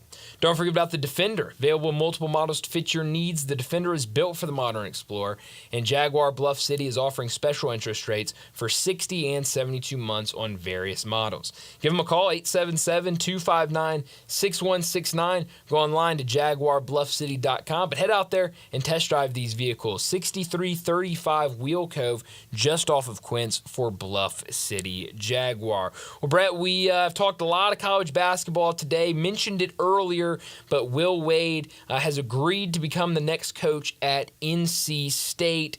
I was a little surprised, but is definitely going to make NC State a player in the ACC, and with those other teams in that area, they could be a team to look out for in a couple of years. Yeah, he'll see Clemson in the first round of the NCAA tournament, but he'll see Clemson a lot over the next few years on Tobacco Road in the ACC. And they were just in the Final Four last year, so it was a sign by their athletics department. We don't want to dig any deeper. We don't want to get behind. No. And definitely felt like when you saw that move, the way it kind of played out, where they announced the change, and then an hour after that, you saw, watch out for Will Wade. Watch out for Will Wade. Keep an eye on Will Wade. And so it felt like this was they saw an opportunity where they could go and get Will Wade and said, well, this is the perfect time. Kevin Keats has really struggled. Let's just cut ties right now, and let's go out and try to make that big swing for Will Wade. And so it'll be fun, to see in that conference where there's going to be a whole lot of new coaches. It's going to be, really everywhere you look, young coaches and newer coaches. And so, what can he do, and what kind of support can he get behind him at NC State to go out? We've seen it before it was legal. He was one of the best at it, and can he get that support in terms of NIL to go out and buy some really good ball clubs? All the Big A offers now are Big A legal. That's right. So, I mean, that's, we've talked about it a lot of times. Why wouldn't you go after Will Wade? He's already doing it before he could. It's 42 years. That's a long time. But since Jimmy V and the run in '83, that every year, I told you, visiting with Thurl Bailey Friday night, one night at the Grizzlies, whenever Utah was here last, about it. They've tried a lot of coaches: Les Robinson, Herb Sendek, Sidney Lowe, former Grizzlies head coach, Mark Gottfried, Kevin Keats, and now trying Will Wade. Yeah, and it just hadn't been a lot that has worked, but I think Will Wade can work, and that will kind of be a fun story to watch over the offseason, what he can bring in for his first team, and see if they can make some noise in the ACC next year. One more basketball, football brain high hard. Oh, geez. All right, here we go. Kirby Smart. Oh, geez. Or John Calipari. Who's better? I will go with Kirby Smart. I don't think there's any doubt. Yeah. Is that really even a debate? Would it be? We had a better one with Izzo and Dabo. Izzo and Dabo was really good. I think it's a debate. I mean, I think it's. I can hear Cal defenders. He's in the Hall of Fame. Well, yeah, and shouldn't be until his coaching career's over. Well, yeah, but no, I mean, I think there can be a conversation there, but I'll go with Kirby in that one. So take one basketball coach, take one football coach. That's what I said. You had the best parts of left and right side. What can I say? You got it. You got it on these coaches. Call it even. That's good stuff. Yeah. You mentioned it kind of before we got to a break, but John Calipari. He was having a good time in his press conference before this Kansas game, and it's gonna be that's we've heard it all. That's one of the most intriguing matchups in the first round is Kansas and Arkansas. Yeah, the winner certainly. Look, you advance, you get to really Jersey pop. Bill Self can say, I beat John Calipari in Arkansas. Got him back from a few years ago for Cal. I beat Bill Self.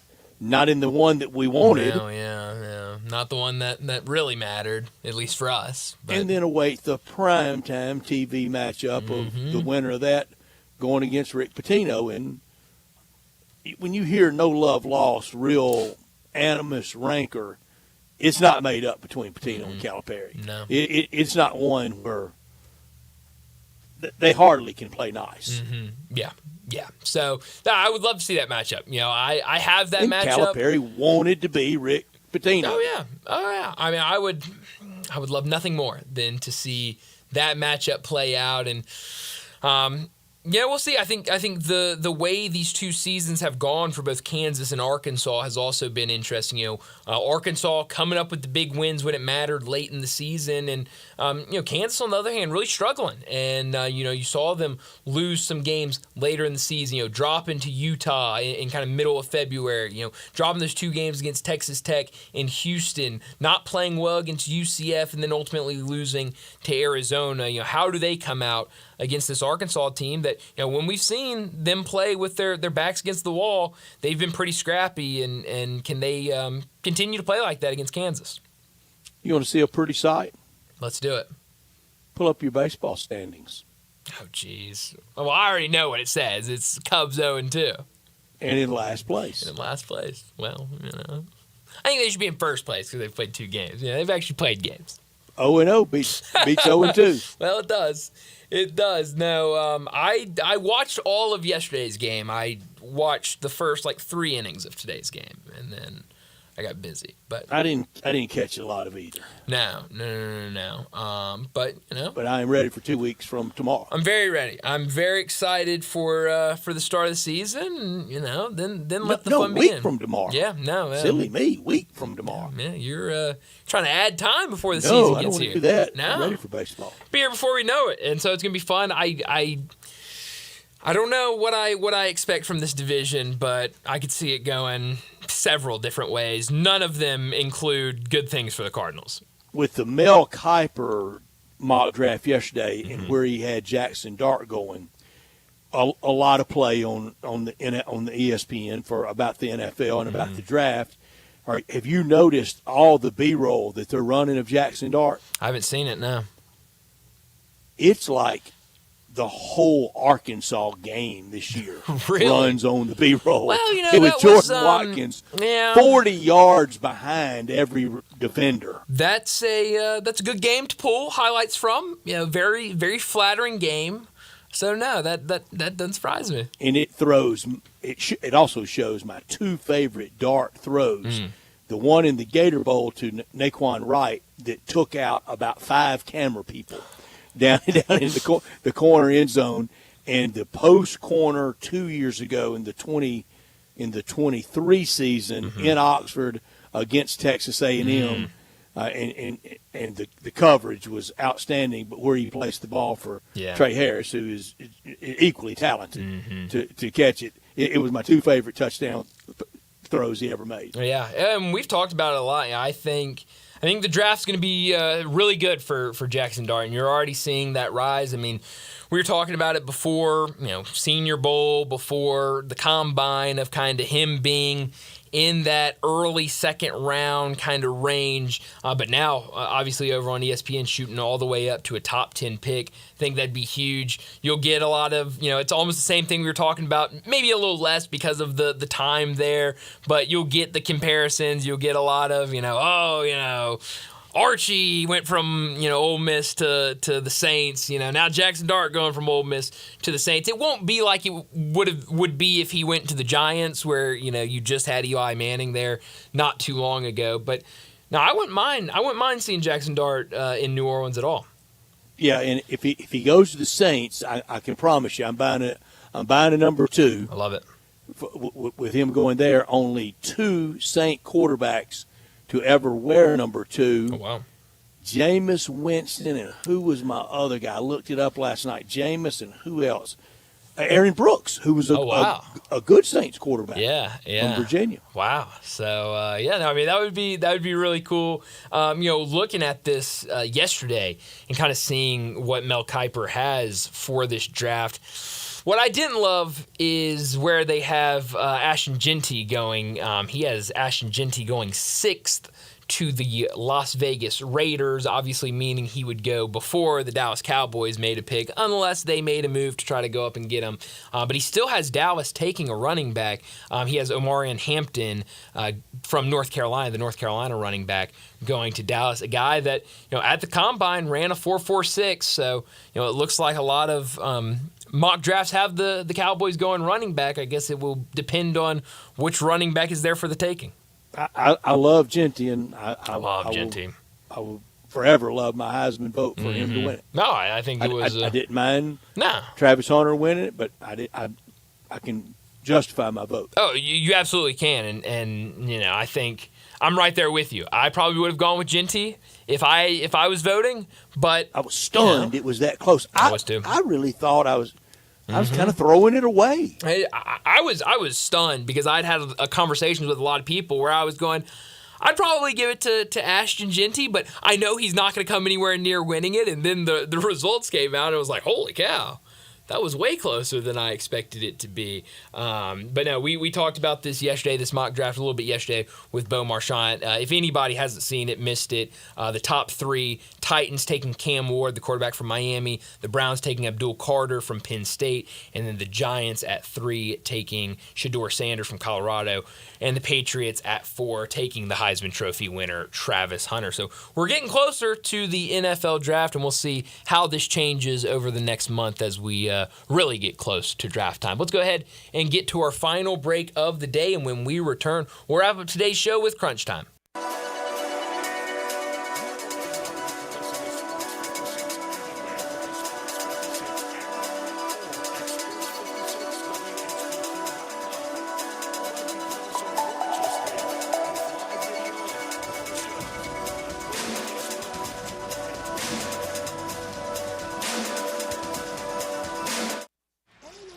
Football fans, the Memphis Showboats are back in action with more of the football you love.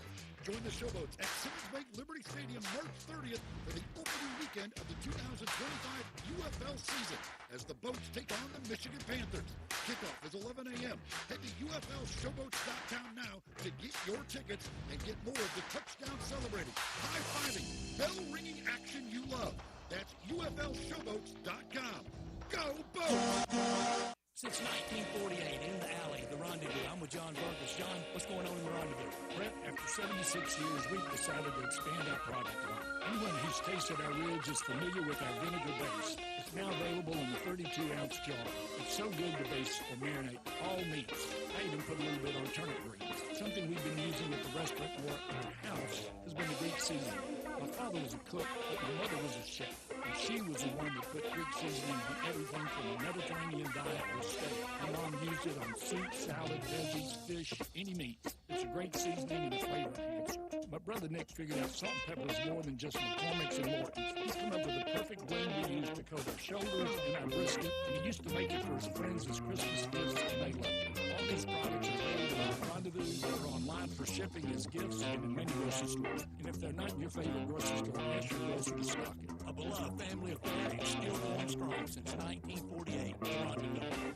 Volkswagen deal days are on, and it's your best time to buy a Gossett Volkswagen on the Pike. Right now, 2024 Taos SE's only $239 a month. How about 2025 Jetta SE with Gossett $269 a month? New 2023 Taos SE's only $26,998. All 2024 Volkswagen Atlas SEL Peak Editions or all 2024 Volkswagen Atlas Cross Sport SELR lines, $5,000 off. Plus new 2023 VW Atlas SE Tech, $31,999. So hurry to Gossett Volkswagen, 1875 Covington Pike. Online, GossettVWMemphis.com. Gossett is charging forward and charging less every day.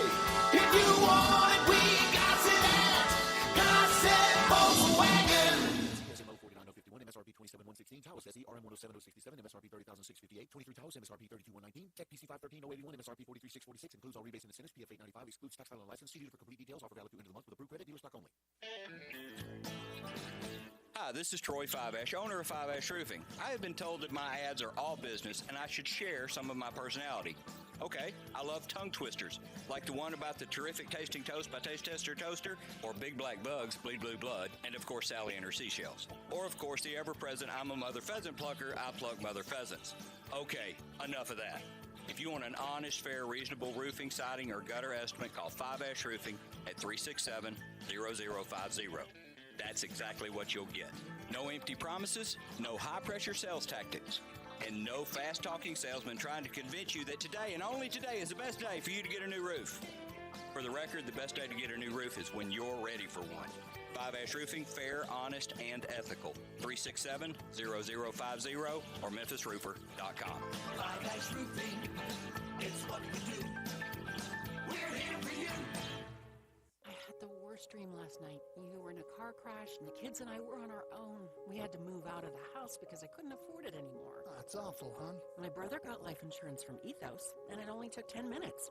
And he got $2 million in coverage for around $2 a day. It's all online. No medical exam. He just answered a few health questions right from his house. Ethos, here we come. Visit ethos.com/now. That's ethos.com/now. Sample rate is a 10-year term life policy for 35-year-old healthy, non-smoking male. Billed monthly. Take your basketball skills to the next level at Shoot 360 Memphis. Shoot 360 is a revolutionary basketball training facility that provides cutting-edge technology with gamification and provides instant, objective feedback, hands-on, one-on-one expert coaching. And now, introducing Shoot 360 Forever, a newly renovated 50,000 square foot facility with 2 NBA regulation-sized courts, 3 high school-sized courts, and 4 shooting bays with Shoot 360 technology. Memberships are now on a monthly basis. And yes, you can become a member at both locations. Whether you're an aspiring young talent, NBA player, or looking for a unique workout, all skill levels are welcome at Shoot 360 Memphis to learn proper shooting and passing techniques, improve fundamentals, and gain a competitive edge while having fun. Shoot 360 Memphis now in Cordova and Connerville. Call them today at 901-779-3176. That's 901-779-3176.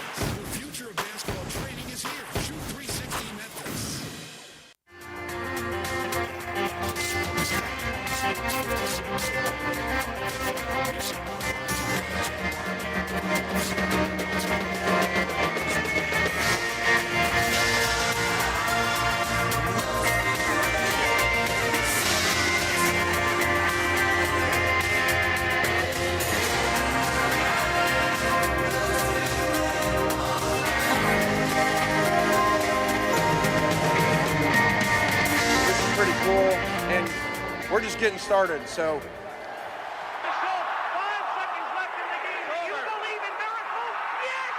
Spanning the globe. Go crazy, folks! Go crazy! This is for all the biggest crunch time. You are looking live. In your life have you seen anything like that? Goodbye! Hello, high school. It's obviously crunch time. Hammer, nail, coffin. This baby is over. Well, Brett, what I learned today is that North Carolina survived and advanced last night with a massive win over San Diego State. I mean, threw the first punch, and it was a knockdown punch early in that game and rolled to the very end. We talked about it earlier, the way they shot the ball, just electric. But, and this is, let me just say this is coming from the guy that before the game picked North Carolina to go to the Final Four. Brett, explain to me why I am less confident in that pick now than I was when I said it yesterday before the game, because now I'm seeing all this love for North Carolina that wasn't there yesterday afternoon after seeing that performance. I could see them coming out not playing so hot against Ole Miss or even in that next game against Iowa State, but they got the win. It was a big one last night That's against right San Diego side brain. State. I don't have an answer. Well, hopefully I'm going to try to stay positive. I don't know if that's part of being right-brained, but now North Carolina, they have their spot, and they'll play Ole Miss. Again, we'll have complete coverage of that game Friday afternoon. Tip time set for about 3:05. We'll have that right here on Sports 56. Should be a fun one, North Carolina and Ole Miss. By this time tomorrow, we'll all of us be looking at our brackets and going, what was I thinking? Oh, yeah. Every year after the first game. Yeah, and that's the fun of it. What I learned today, Cubs in dead last, right where I want them. Let's hope that holds all year. Baseball started in Japan. Yay! A week from tomorrow, the once national pastime will begin the 162 for everyone else. We only have 4,858 games to go for everybody. Yeah, how about that? It'll come fast. Next thing we'll know, we'll be making picks for the playoffs. No, not that fast, but we will next week have to make our preseason Major League Baseball predictions. So that will definitely be fun. What I could have done without another status report for the Grizzlies and another game that Ja Morant will miss. We've seen, especially over the last couple of weeks, he's been out for a lot of games, and it's been for different things. It was that shoulder, and now it's lower body and a hamstring injury, and so you just hate to see it. You hate that he's missing these games. I go back to the question that was asked to Taylor Jenkins when he was out with the shoulder of, Ja Morant has not played 5 consecutive games this season. What gives you the confidence that he's going to be ready to go come playoff time? And Taylor Jenkins just said, well, we have faith in him. We know that when it's time to go, he's going to be ready to go. But you'd like to see him show that consistency going into the playoffs before we get to the playoffs. But, another game where he's out, and we really haven't gotten much information about it. We haven't gotten that kind of update of Ja Morant week to week with this hamstring. There hasn't been much information. We talked about it, I think, yesterday or the day before, that it feels like this is the time where you should be as upfront as possible. You should be giving out all of the information and trying to keep people from wandering in their minds of, he's out now. This is a big-time injury. I hate seeing him just out as much as we've seen him lately. I do too, and it's my least favorite thing the Grizzlies pull, and they do so many things well, and I'm in defense of them, but this is hard to defend when they do this on injury. But everybody's doing it around sports now. I don't like it, but everybody else does it. I could have done without the field being down to 66, and I could live without Dayton. I can't fake it anymore. I don't like Dayton. I know Alabama State was thrilling, and North Carolina was dominant, but it didn't do a lot for me. It's just for cash from the most craven, sorry organization in the history of letters, the NCAA. Yeah, Brett, I feel like you did not like what the West Virginia governor did yesterday or whenever that was, but I do feel like y'all share some of the same opinions on the NCAA. What was it, the National Corrupt Athletic Association? We do, but he came to his Sunday night. I came to mine 35 years ago. That's exactly right. So a big difference there. Where are you beaming tonight? I can't take Dayton, so I can't. As I said, I can't fake anymore. So give me Grizzlies in Portland. Enjoy that, and then it'll be a quick trip for the Beaming Machine to get me to Seattle early Friday for the Tigers. Definitely will be. I mean, we'll be beaming all over the place tomorrow and Friday to catch all of these games. I'll go. If you're not going to Dayton, I'll head up to Dayton. This Texas-Xavier matchup that I think will be a weird one. Right now, Xavier is a 3.5-point favorite. I like Texas in this one. We'll see how it plays out later tonight. Before we reassemble tomorrow, we will have teams out of the tournament and teams advancing tonight late, Denver and Lakers. But before that, Houston at Orlando in the NBA. Yeah, going to be a fun night of basketball tonight, and then obviously with it getting kicked off around 11 tomorrow morning, going to be a ton of fun, and we'll have we'll have a lot to talk about tomorrow afternoon with all of these games. But that's all the time we have today. Enjoy your night. We'll talk to you again tomorrow afternoon.